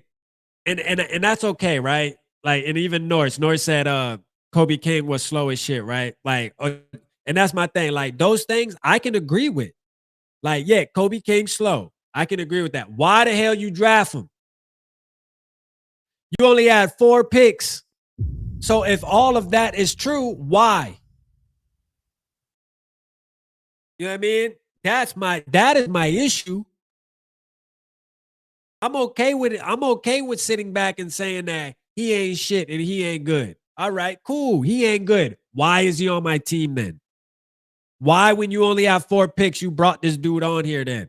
You wasted that. You telling me there wasn't any other players in that same round with Kobe King that probably aren't starting right now? I bet you if we go and look it up, there's probably another, fifth, what was he in the 5th? He was a 5th or 6th round. There's probably another 5th or 6th round pick that was available at the same time Kobe King was available that's probably playing for somebody right now.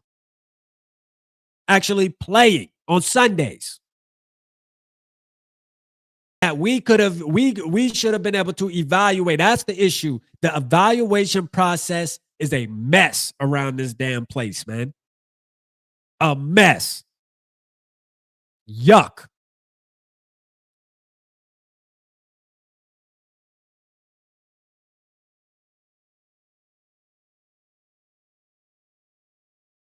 I'm sick of us bringing in players and then, yeah, but he ass. All right, well, we got an issue then. Stop bringing in these ass players, man. Go get us some good ones. How do we do that? Bob said, I want to mock. Hey, there we go, Bob. Give me 2 taps and a Ric Flair. Mr. I want to mock. Shout out Mike Sports Vibe. What going on, my guy? Nano, what's good with you, man? I see you, man. It's ugly, man. Mr. I want to mock season coming around. Man, let's finish here in JJ, man. Oh, shit. Mr. I want to mock coming around, man. Hey, it's coming sooner than later, man. And look, on a serious note, though, we are going to do mock madness, man. We taking mock madness to a new level this offseason, so be ready. We're going to do pairs. We're going to do teams of 2. And I know last year we had a lot of fun, but it was the first year we did it.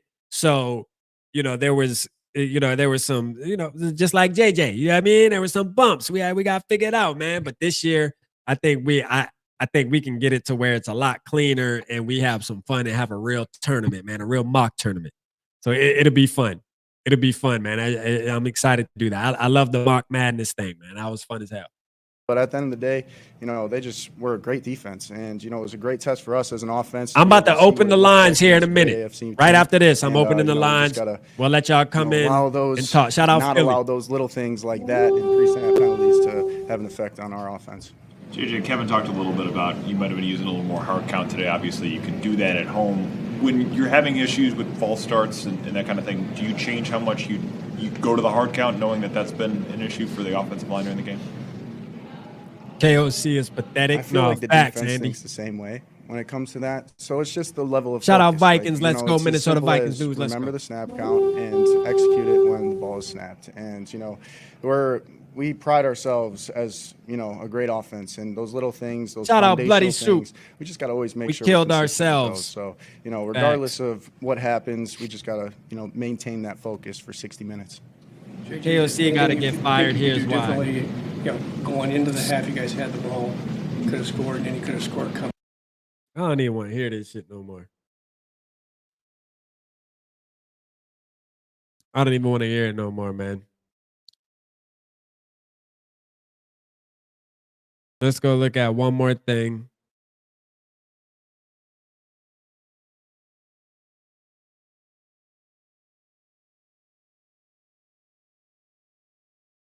I just want to see one more thing, man. And then I'm going to open these. I'm going to drop this link.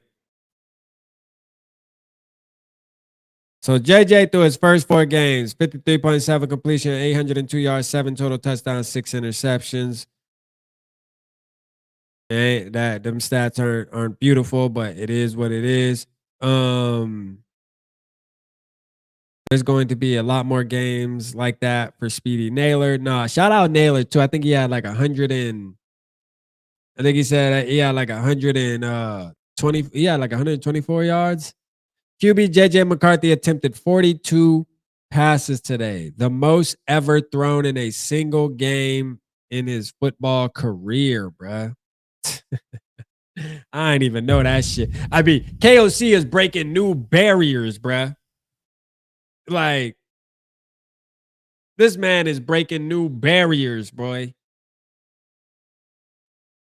I told y'all he was going to make JJ throw, though. When we first drafted him, and people, oh, he didn't throw in college. Oh, he gonna be, man, shit. Not with goddamn. No, sir. Not with KOC as the coach. KOC gonna throw that rock, boy. You hear me? And next week ain't gonna be no different. He throwing that ball, man. Yeah, our boy JJ pissed off, but it is what it is. All right. All right, man. Let me let's get this off the screen here. Give me 1 second. My boy Crown say I'm about to tap in and vent too. All right, so I'm gonna drop the link. I'm putting on one person at a time. I'm gonna give it. It's gonna be like I'm gonna try to keep it at a time limit so we can get everybody in too, man. You know what I mean? I know we want to ramble and go on these long spills. Shout out Jabbo. He said JJ is way better than Caleb Williams. I don't know if you being sarcastic, but he is, and he gonna be better. You know what I'm saying? He gonna be better. That's a fact. Believe me. Believe me. He gonna beat him next week. He gonna beat him next week too. How much you want to bet? I got bread on my team. Hold up.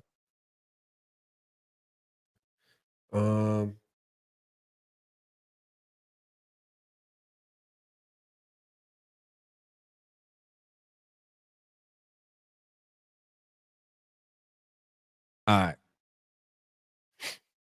It should be posted. There we go. I'm going to pin it at the top. KOC needs to be the janitor. Accountability. Nah, facts, Kenneth. No, that's a fact. Receipts. Yeah, we got the receipts. You know what I'm saying? Yeah, no, for sure. For sure.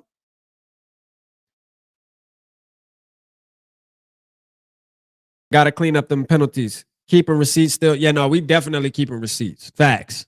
The receipt bag is full. It's full.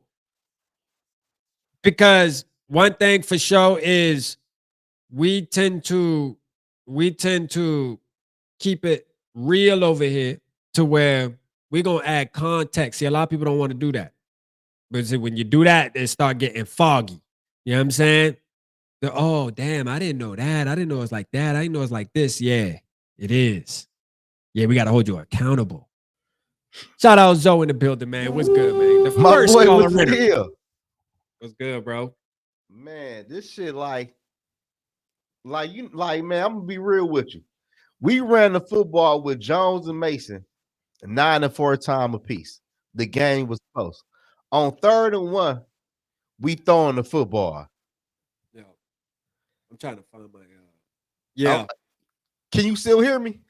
Yeah, I can hear you. Yeah, there you go. My bad. I was just looking. No, I can hear you. Yeah, man. 3rd and 1. Like, then JJ throw the football 42 times, the most he ever threw the football in his whole fucking football career. Like I told people though, KOC is not who people think. Like he got lucky when he won those 13 or 14 regular season game. You see what happened when we get to the playoffs? Nothing happened. Like why did JJ drop back 42 times? And I want to ask you this question too, Raph, before I get out of here. Yeah. Why when we scored a touchdown to make it 19-27, why didn't we kick a field goal to make it 20-27? And if you score again, you can go for the kill. Bro, I'm glad you brought that up. Hey, Del, stay back there, Del. Stay back there. I got you coming next. Hey, listen, bro. When I heard the broadcaster, and I forget who called our game today, but when I heard them say, "Oh, the analytics says that when you're down like this, you should go for it on 2 and this, that, and the third." Bro, when? Why? I hate this analytical bullshit, man. What happened to just playing football, man? Like, what's it like now? If you score, you have to go for 2 to even tie the game. But bro, like, I'll never get that. Like, I'm gonna be real with y'all. Against the Bears game, it's not a must win, but it's a must mentally win for the Minnesota Vikings. Oh, facts. To the Bears, bro, that's bad. No, you got to win. No, it's a must win. It's a must win. Like if you want to, I mean, honestly, the team's still going to be pushing. Like I'm sure KOC and everybody's going to still be pushing the narrative of, you know, let's try to make a push for the playoffs. Every game moving forward, you have to win. And not only do you have to win, you have to hope that certain teams take L's. That's just what it is. We're in that position now where we got to pray on other motherfuckers' downfall. Yeah. But, man, I just was saying back, like, the running back was running good. But like I've been told you, I never liked KOC play calling, bro. KOC won't do shit his way, and it's his way, bro. Yep. So, like, do I feel like he gonna develop JJ McCarthy? Hell no. I'm not gonna lie to you. We might see JJ go for so next week he might do good, but against the Packers, he might go for 50 pass attempts. Because that's what KOC do. One week he would do good with play call. Then next week he go back doing what he want to do. Yeah. I don't know. Yeah, man. Like, it's sad, bro. It's sad, bro. I don't went on my vent, bro. I'm gonna let y'all get y'all rocks off, bro. Like I appreciate it. I just Ken have said false starts are on JJ when there's that many, man. No, Brian O'Neill had 6 of them. That ain't on JJ. Even though JJ did have a false start, which confused me. When they said false start number 9, I'm like, when the hell a quarterback get a false start? How the fuck? Like, that shit crazy. I mean, anything that could go wrong went wrong. Like, how you get all them false starts at the crib, though? I have no idea, Brad. That coaching, undisciplined football. That's how. Like, you have a team that is undisciplined, bro. They out there lollygagging. Like, people study talking about the defense, man. F the defense, bro. I'm more here for the offense and JJ development.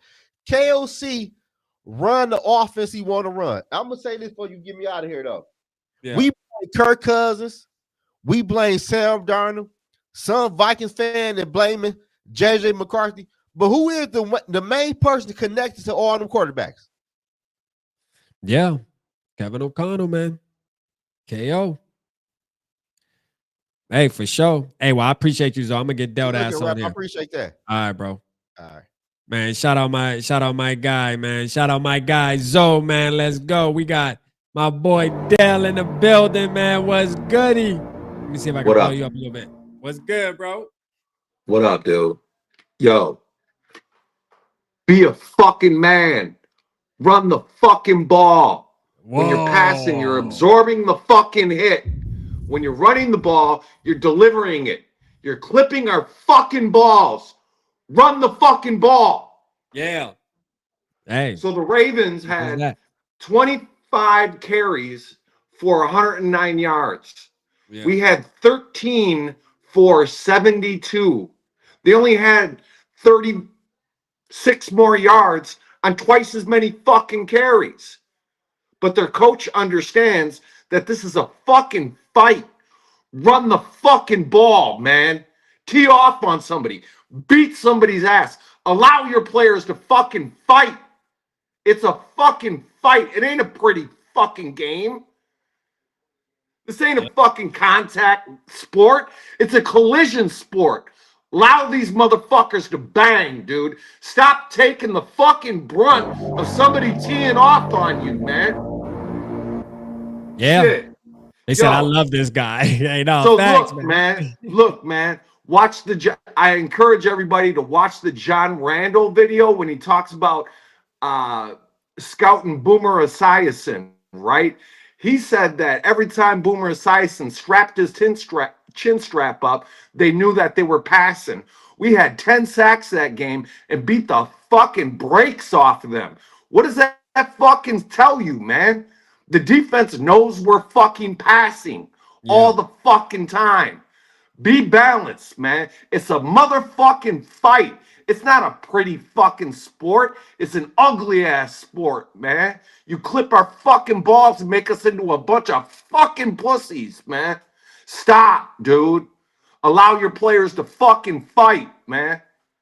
All right, I'm out. Love y'all. Yeah. Love you, bro. Man, shout out Dale, man. He got to tell y'all what it was, man. Hey, see, this is what we have come to, bruh. This is what we have come to. This team is irritating everybody, man. And KOC, bruh, you are the corporate of all of this. Just so you know. Just so you know. You are the corporate. Where you at, McFadden? You still in the building? Tap in, man. The link is at the top. 3rd and 1. We're throwing. Hey, yes. And not only this is the thing, Zed. Not only are we throwing, man, it gets even better.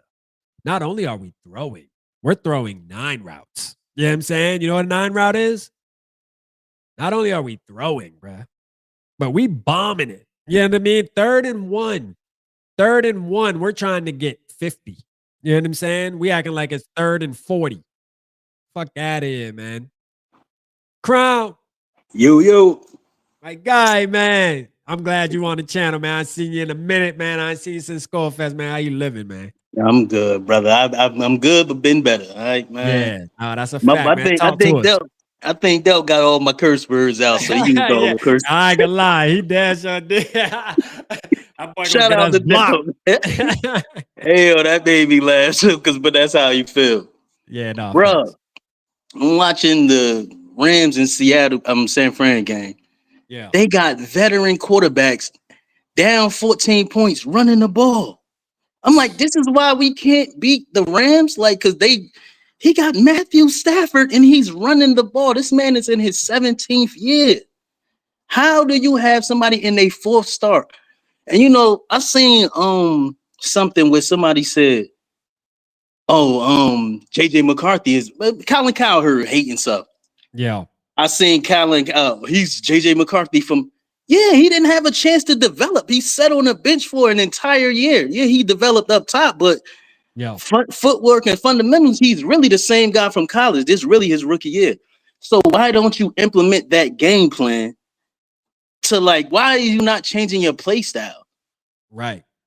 Like it was been times last year when we had Darnold when we wasn't running the ball, but we was winning. Right. So it's like it's makeup. But now it's getting exposed that you just know one way to play. Like even when you go bro, it's the circumstances too. Like, bro, we talking about a guy that's playing his 4th football game. Like, that's crazy. Sam Darnold, we talking about a 7-year vet that has thrown a lot in his career, you know, and by the time he got here, it's like, all right, if you got to lean on him to throw 40 times, you don't really want that, but you're like, okay, a game or two where we got to, maybe the game plan is just going like that. All right, cool. But for JJ to throw 42 times is crazy, bro. For Jordan Mason, Crown, to only have touched the ball 4 times, bro. 4. Bruh, look at his carries the past 3 games.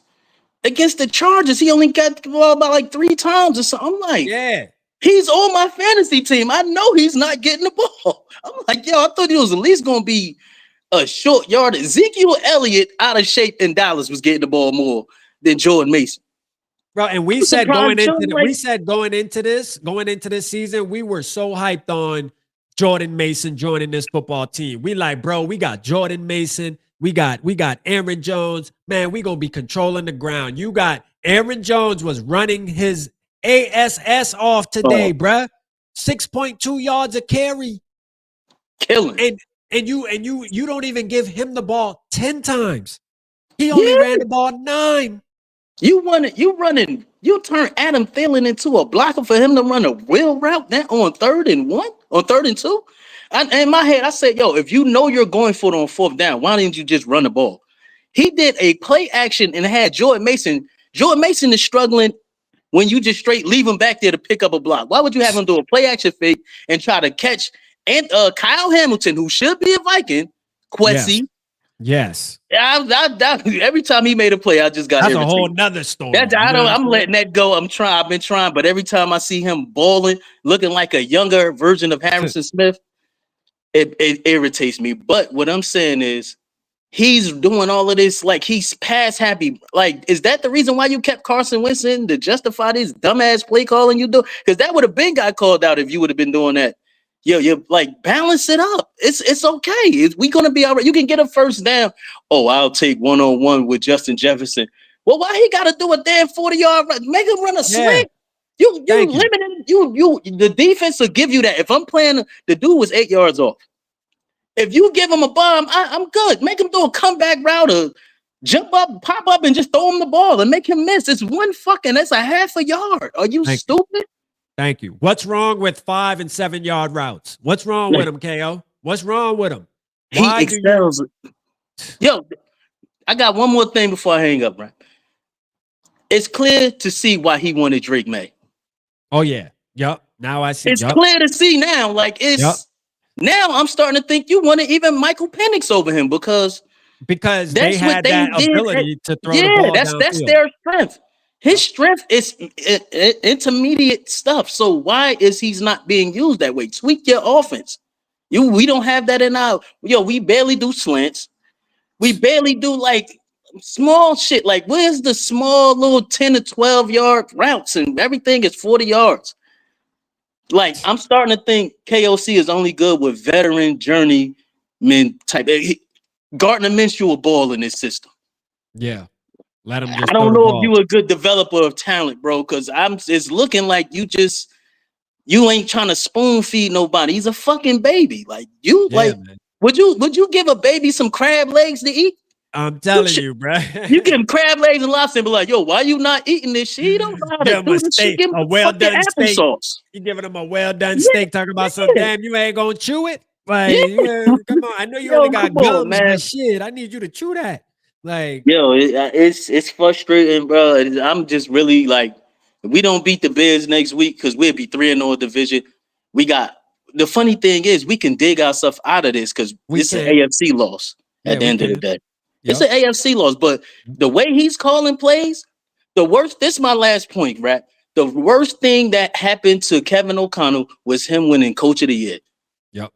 That's the word, because now it's like, well, I'm the MVP coach. What do you mean? Like everything I call is, and it's like nobody's not challenging him to overcome his flaw. That's a flaw of yours, bro. Like 3rd and 1, you did the shit in Detroit, and we got lucky.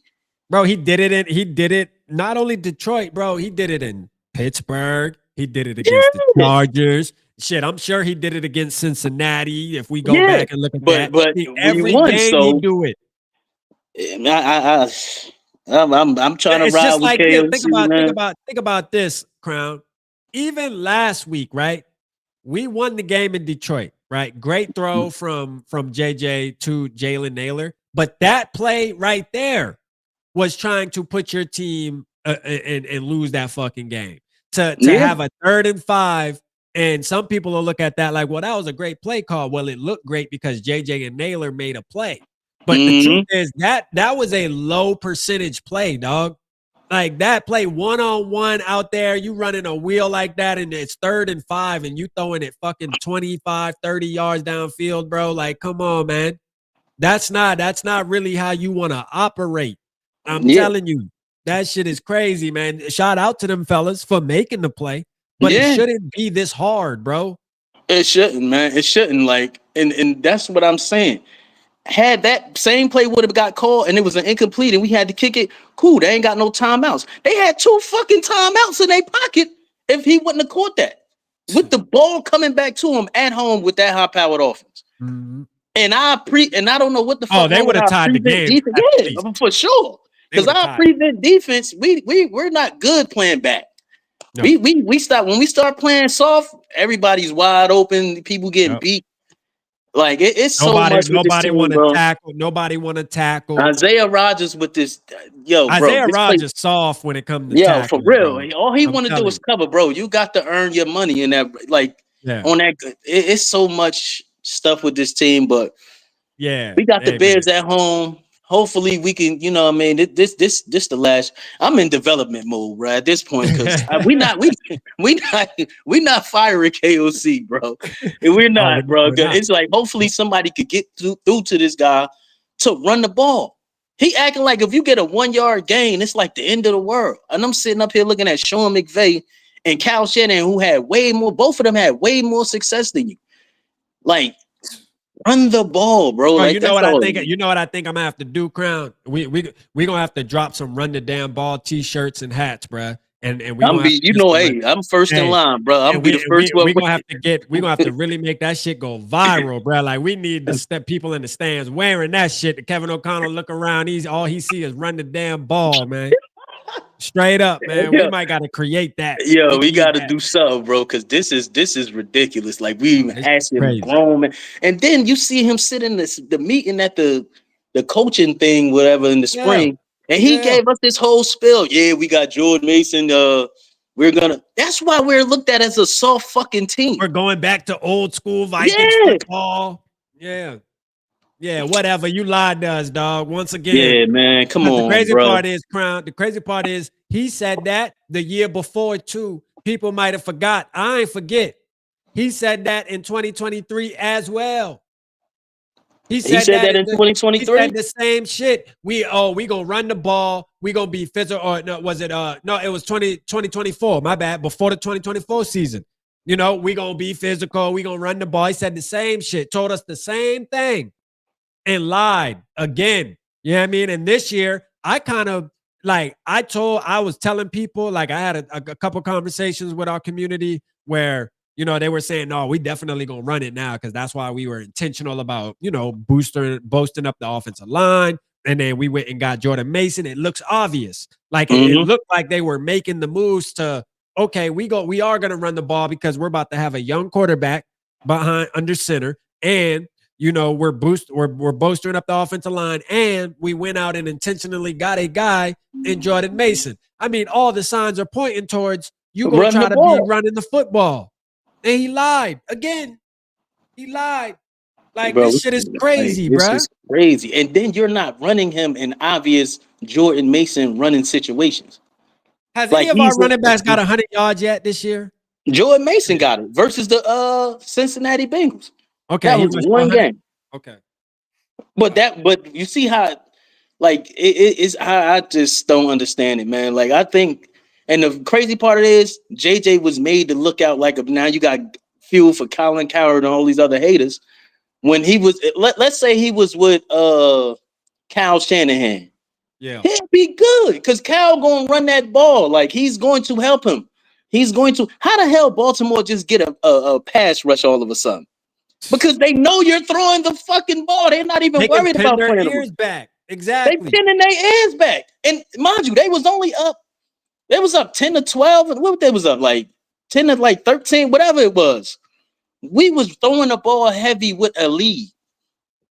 Once again, bro, our defense held it down like they were supposed to. Yeah. And once again, Kevin O'Connell gets up on that podium and has to talk about how the defense did their part, and once again he got to sit up there and talk about how his offense and the turn of all the penalties was on your side of the football. Yeah, we have to. Chris Cooper. The fact that Chris Cooper still got a job is beyond me, bro. That is diabolical, bro. Like, I just don't understand, man. Like, how does this man? We got Ed Ingram. Bruh, Ed Ingram got posters up and all right now about being one of the best guards in the NFL. In Houston? Yeah. Ed Ingram. In Houston? My man has only allowed one pressure all season. What? One. You know what it is? They probably got a quick passing game, bro. Like, you put a lot of stress on your offensive line when you're waiting for 30, 20, and 30-yard routes. Yeah. So it's like, they running the ball. They got a short, quick. You can't really get exposed like that. Him? Yeah. You know, he's all or nothing, bro. D Woods talked about that last year when everybody was, you know, being hard on Ed Ingram and things like that. And we were talking about that, saying, you know, hey, let's relax real quick because, you know, we're holding Ed Ingram to this standard, but KOC isn't helping this guy because all of these routes that we're running, maybe not last year, the year before, all of these routes, like you said, these long developing plays, bro, it's hard for any offense. Everybody's not Christian Darrisaw.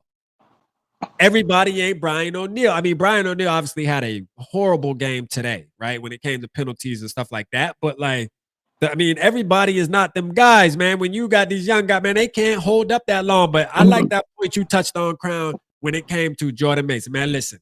Jordan Mason cannot pick up a block to save his life, bro. Yeah, and why would you make him do a play action pick up a block?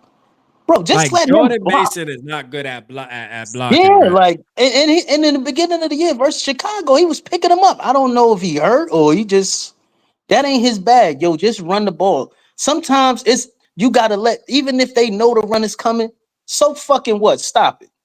Exactly. And No, then when you that's what I've been saying. Yeah. like, yo, so what? Stop. That's and then when you get it, you send in the message like, oh shit, we don't know what they gonna do. It's third of short. They alert the pass. Right. It's We just got like Jordan Nation back there. You alerting pass? it's just like this, right? How the Ravens did us today. The Ravens literally looked in our face and said, look, we're handing the ball to 22. Do something about it. Do something about it. Do something. And if you know what do I'm saying? something, do it again. Yeah. And then what happened? Now they play action faking off of it. They got, people coming out the back. You get me? You got to overplay something. Our thing is we're going to throw the ball to Justin Jefferson, do something about it. But that's the easy way out. It is, nah, bro. man. Like you can't just give people the easy way out because we're going to double them. So you're going to keep forcing it into double coverage. And This is the hard do way you forward, remember? man. Do you remember that this is kind of bringing back last year, right? Hey, you chilling, Crown. Ain't nobody else in the building and backstage anyway. So shit, you kicking. I remember last year, right? Sam Darnold. It seemed like he was remember at the beginning where it just seemed like he was forcing the ball to Justin Jefferson. Yeah. A lot of this has to go towards Kevin O'Connell with these trying to get Justin Jefferson involved, but not getting him involved naturally, trying to just get him involved off the back, like just, hey, the 18 is going to be open. I'm sure he's in the quarterback's ear, like 18 should be open right here. 18 should be open right here. And when you telling a young quarterback like JJ that, like JJ McCarthy that, bro, that's where he going to try to throw it. Go with the ball, yeah. Because he trusts his coach. Yeah, and he trusts JJ. But the point is, I was looking at Chase Daniels' breakdown of the game. Some of the biggest plays came off of the defense running over there, overplaying JJ, and we going the other way. We have way too. Jordan Addison should be getting the fucking ball. I'm sorry, like Jaylen Naylor, God bless him, but I'm not relying on Jaylen Naylor every week to save our passing game. No, because we know he will drop some shit. But he did this. I'll say these past couple games though, he been looking like a good 3 though. He been looking like he's a good three. But if you got a Jordan Addison and a Justin Jefferson, and even to a lesser extent a TJ Hawkinson, that is a win for the defense. Oh, they threw to their fourth best option. Okay, cool, shit. All right, we'll see how long that lasts. To me, TJ isn't even an option, man. I'm done with TJ. I don't know where he at. Yeah, we should have traded Hawk when we had the chance. Where he at, right? All we need is a couple of first downs. Where you move the chains, bro. Hawkinson does not get any. He doesn't get separation anymore, bro. Like he's bad. Like we need to move in zone. In zone coverage, you not running open. Like you not. All I see is I just seen George Kittle, who way older than him, go for 84 and a touchdown off of an injury. Like, come on, like we don't know how to scheme nobody open. Yeah, man, crazy. T-Bass, stay back there. I got you, bro. Man, look, man. Hey, Brown, man. Hey, I appreciate man, my you, God, man. For sure. Hey, we got to link up though. We got to link up and do something where I just get you on and we talk, man, for sure. Yes, sir. Yes, sir. If you're free on Friday, I'll shoot you a text. Yeah, I got you. All right, hit me. All right, bro. All right, bro. Shout out my dog Crown, man. Let's go, man.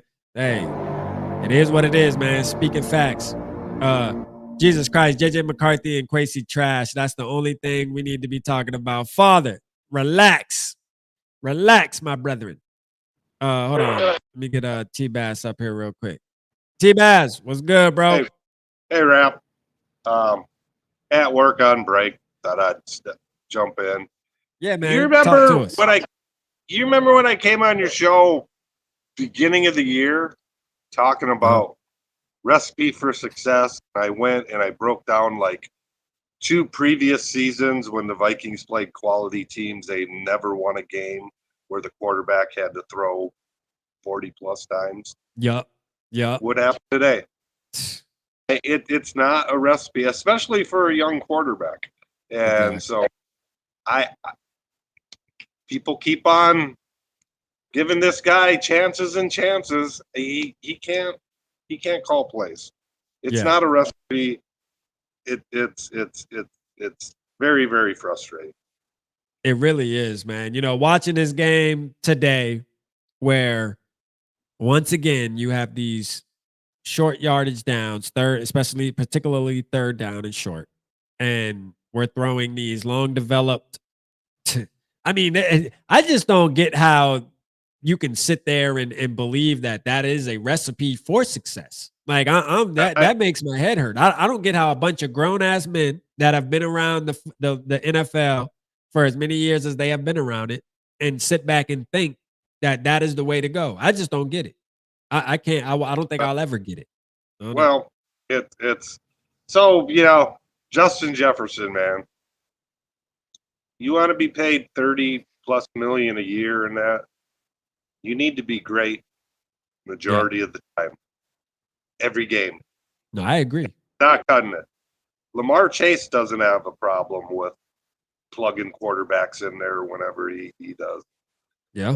And I know that pisses Viking fans off, but listen, you got to elevate yourself. You want to be, you know, people want to call him the GOAT and the best receiver in football and, you know, highest paid receiver.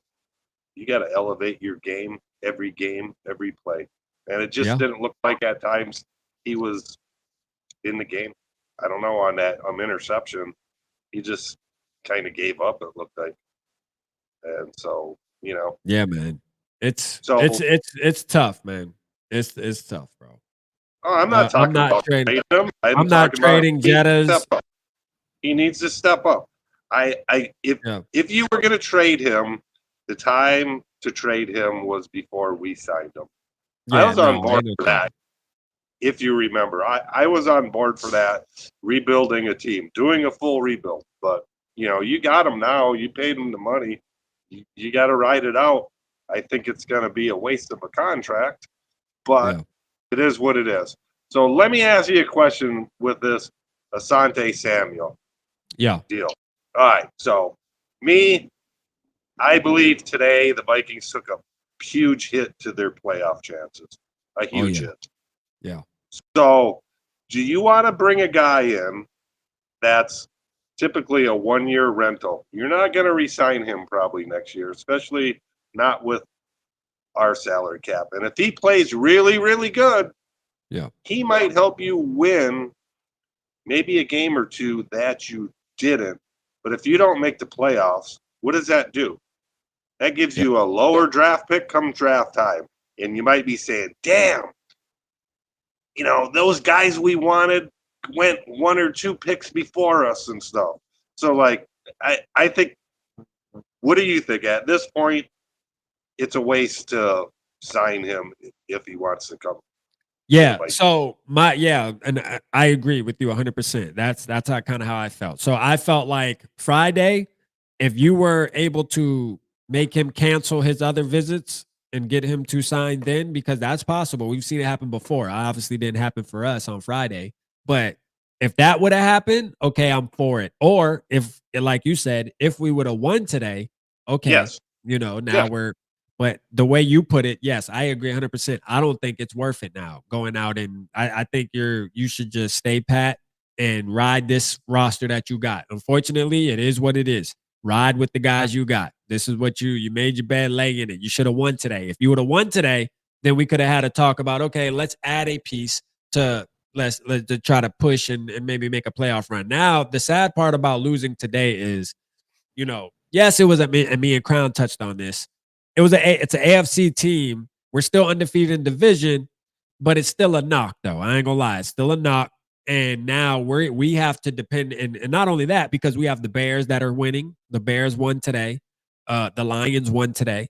The Packers, they play tomorrow, but you know, I can actually see them winning the game too against the Eagles. Shit, if they're on their game, because they're a good football team when they're playing like they should. And if that happens, we're behind the 8-ball at that point. I mean, bro, we have to win all of our games, we have to prey on other teams' downfalls just to give us ourselves a damn chance to be on the bubble. You know, it's just what baffles me is how inconsistent this team looks game to game motivation wise. I'm telling you. It's weird. And where does that come from? I'm sorry if I keep on blaming KOC for everything. No, but it is. That's got to come from the coach. I mean, it's just they're one game to another. You know, 1 week you go in. 1 week you can go in and beat the Lions, who are arguably, you know, the most high-powered offense in the NFL. You know, people will make that. And I know it was a argument. close game at the end, but they beat them pretty handily. You beat them handily, right? You went out there, handled business, went back and forth with them, handled business, beat them. And then you turn around and play a 3-win football team in today. I know people think, well, it's the Ravens. They got Lamar Jackson. Man, they were a 3-win football team. A 3-win football team. They beat us today, and now they're 4-5, just like us. Well, they're healthy.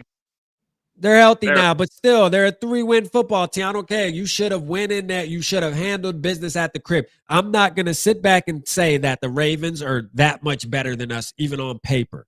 Well, we should have. I look at it this way: if you're gonna give the Vikings a break at the beginning of the season for being so injured, and that's why we dropped some games, you also got to give the Ravens a break and say they were injured.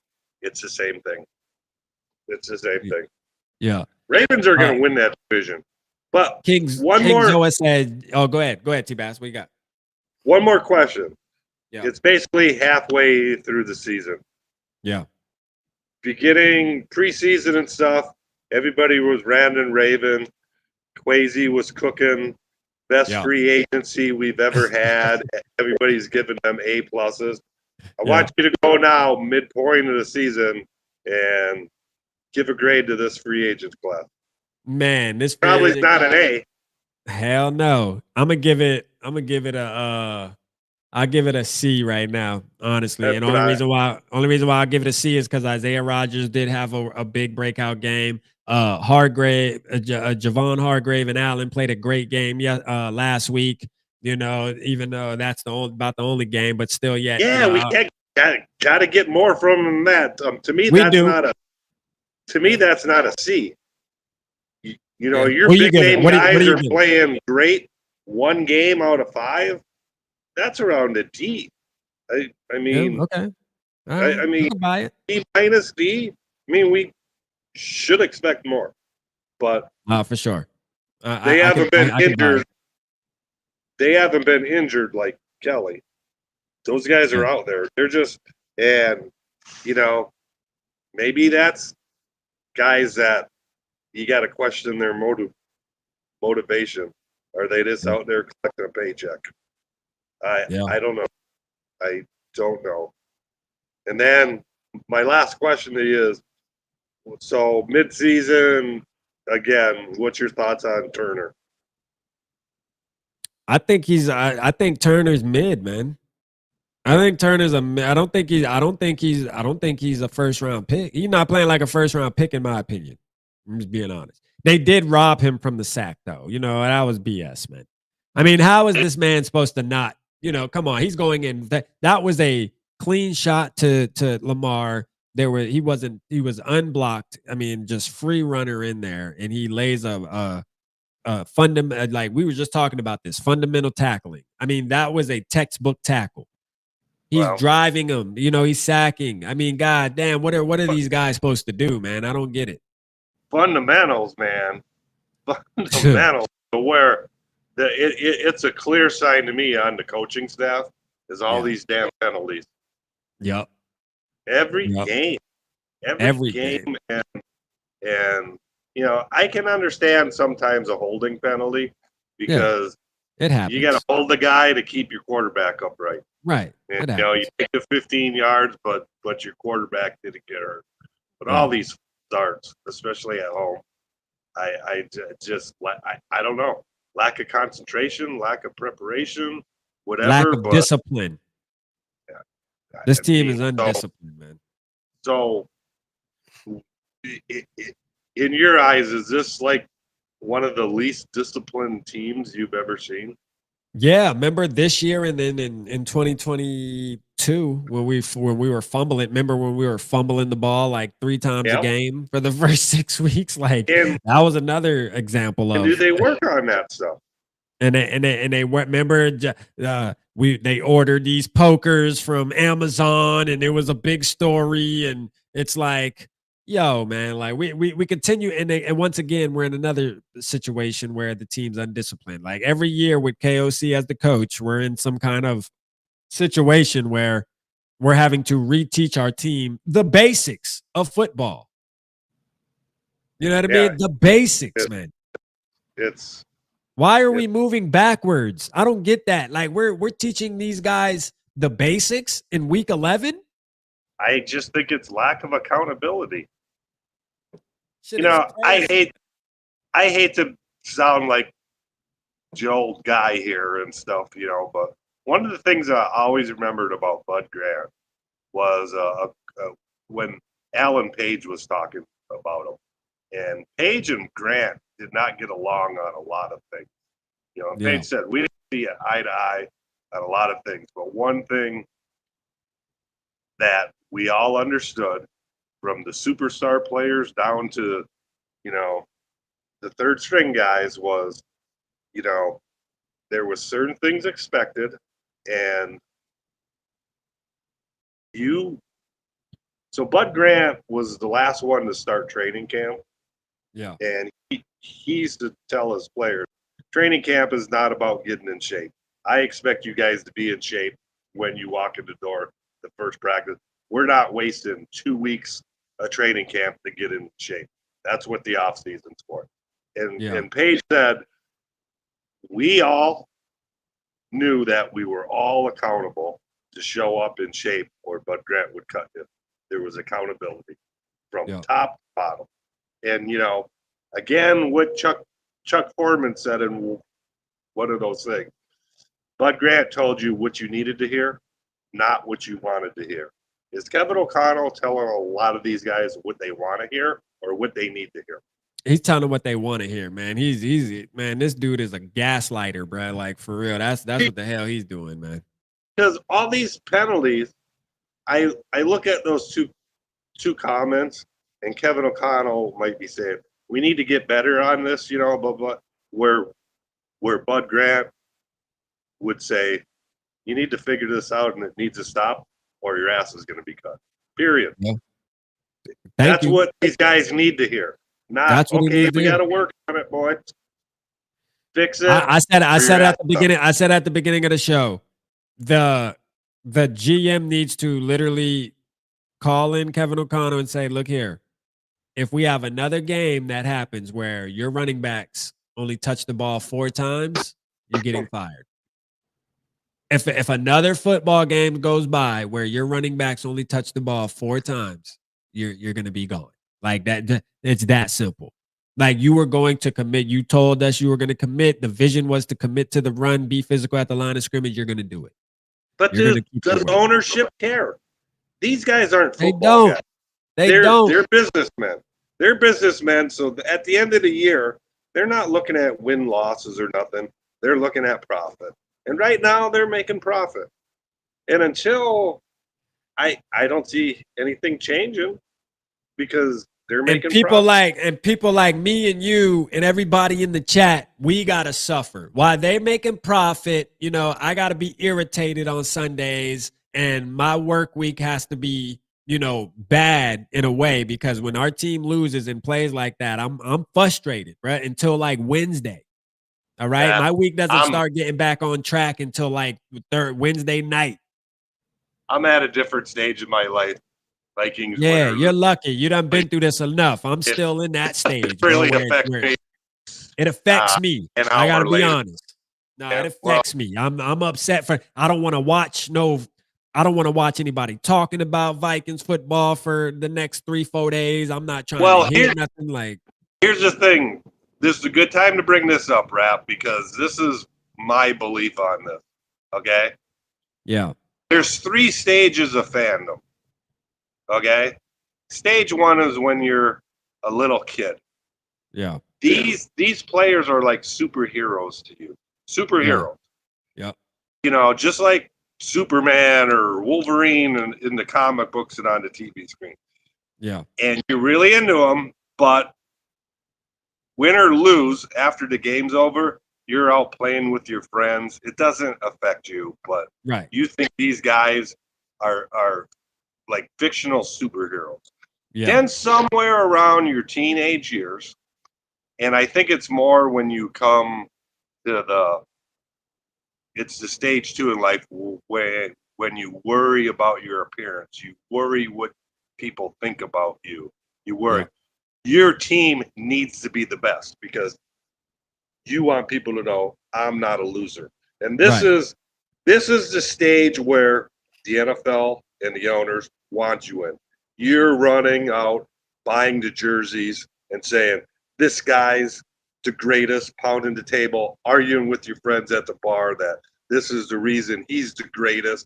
The Vikings are the greatest. And you are so into them that, you know, you get mad when you hear other people talk bad about your team because you feel like they're talking bad about you and things like that. And then there's stage 3, when you're old enough to where these guys playing are probably younger than your children. All right. They're kids to you. All right. You have more important things to worry about, like your health, your family, your retirement and stuff. That's kind of where I'm at now. I kind of know there's far more important things in my life than that. And until you're in stage 2, where a lot of these things trigger you and you get mad, to where me, it doesn't matter what media says. I don't lose sleep over it. It's not affected me. And also, when I'm comparing players of today, it's just natural to go and compare themselves to who? The superheroes when you were a kid. Like, and, you know. Makes sense, I don't know if you. So those 70 teams to me were superheroes. I have fond memories. And it's hard not to compare that stuff to anything goes on today. And, you know, and it's just human nature. So to me, those are the 3 stages. And I know you are really in stage 2 right now. And, I'm in stage 2. That's a fact.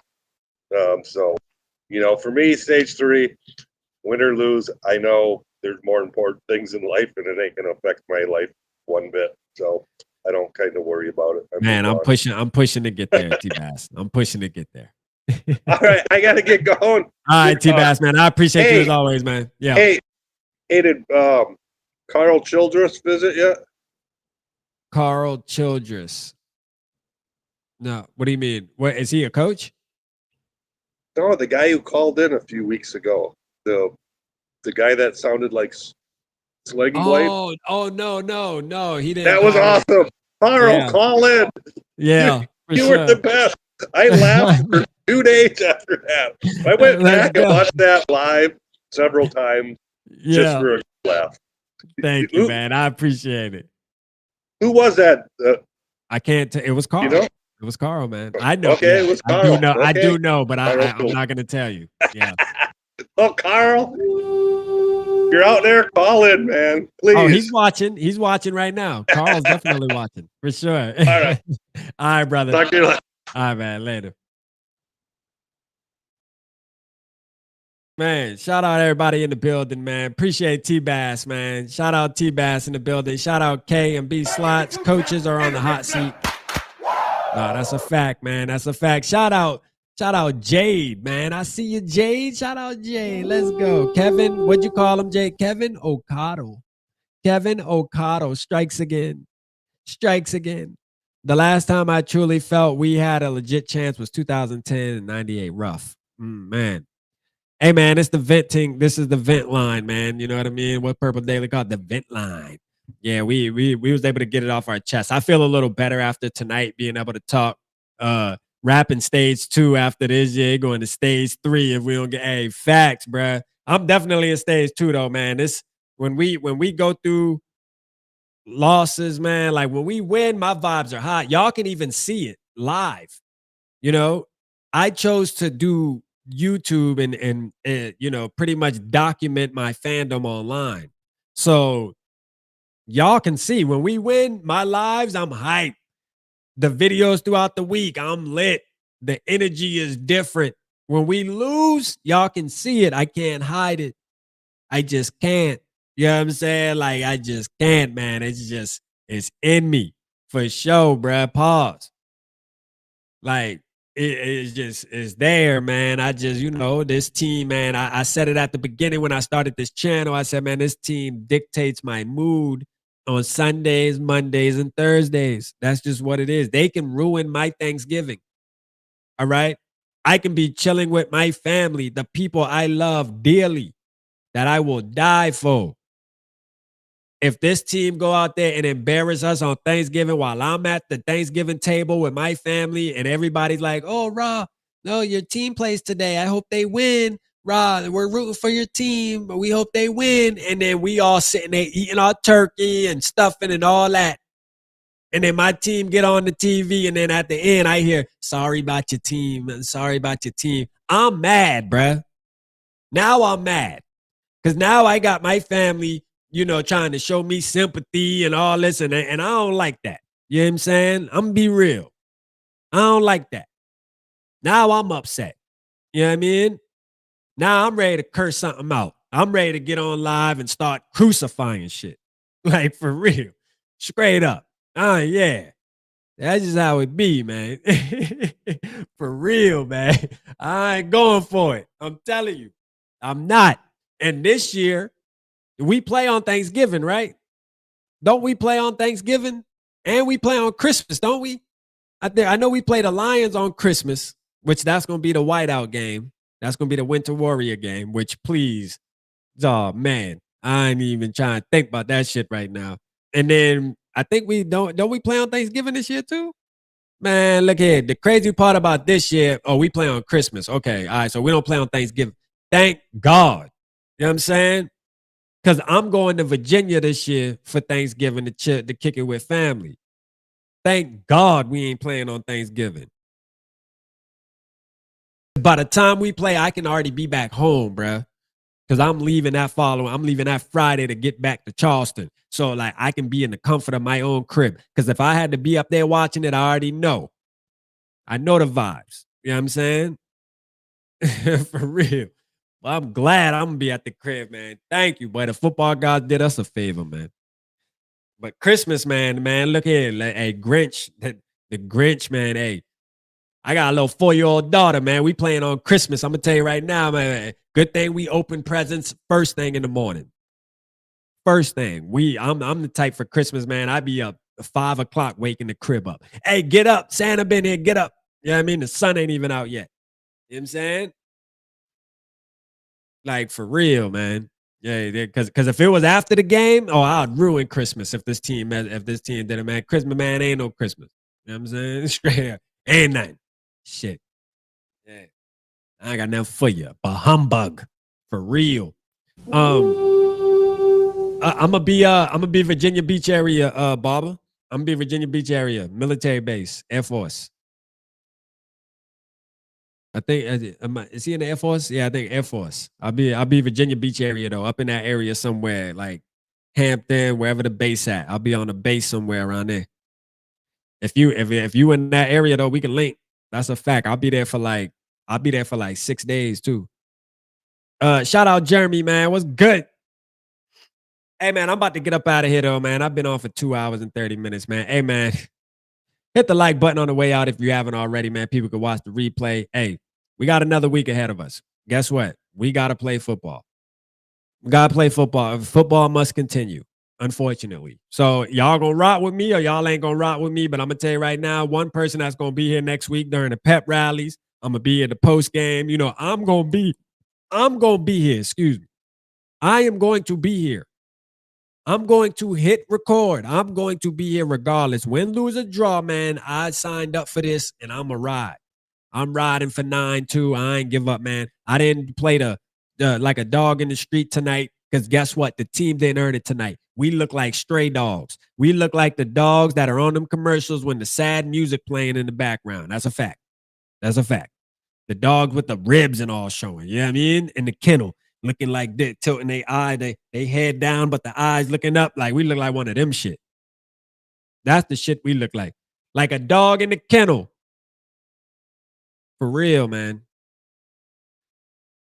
Them the dogs we is today. So we ain't celebrating.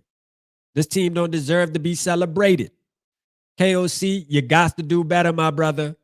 Do I think you will? Hell no. But What can we do? We got to throw our hands up, bruh. Hope and wish. Appreciate y'all, man. At least play the Ric Flair.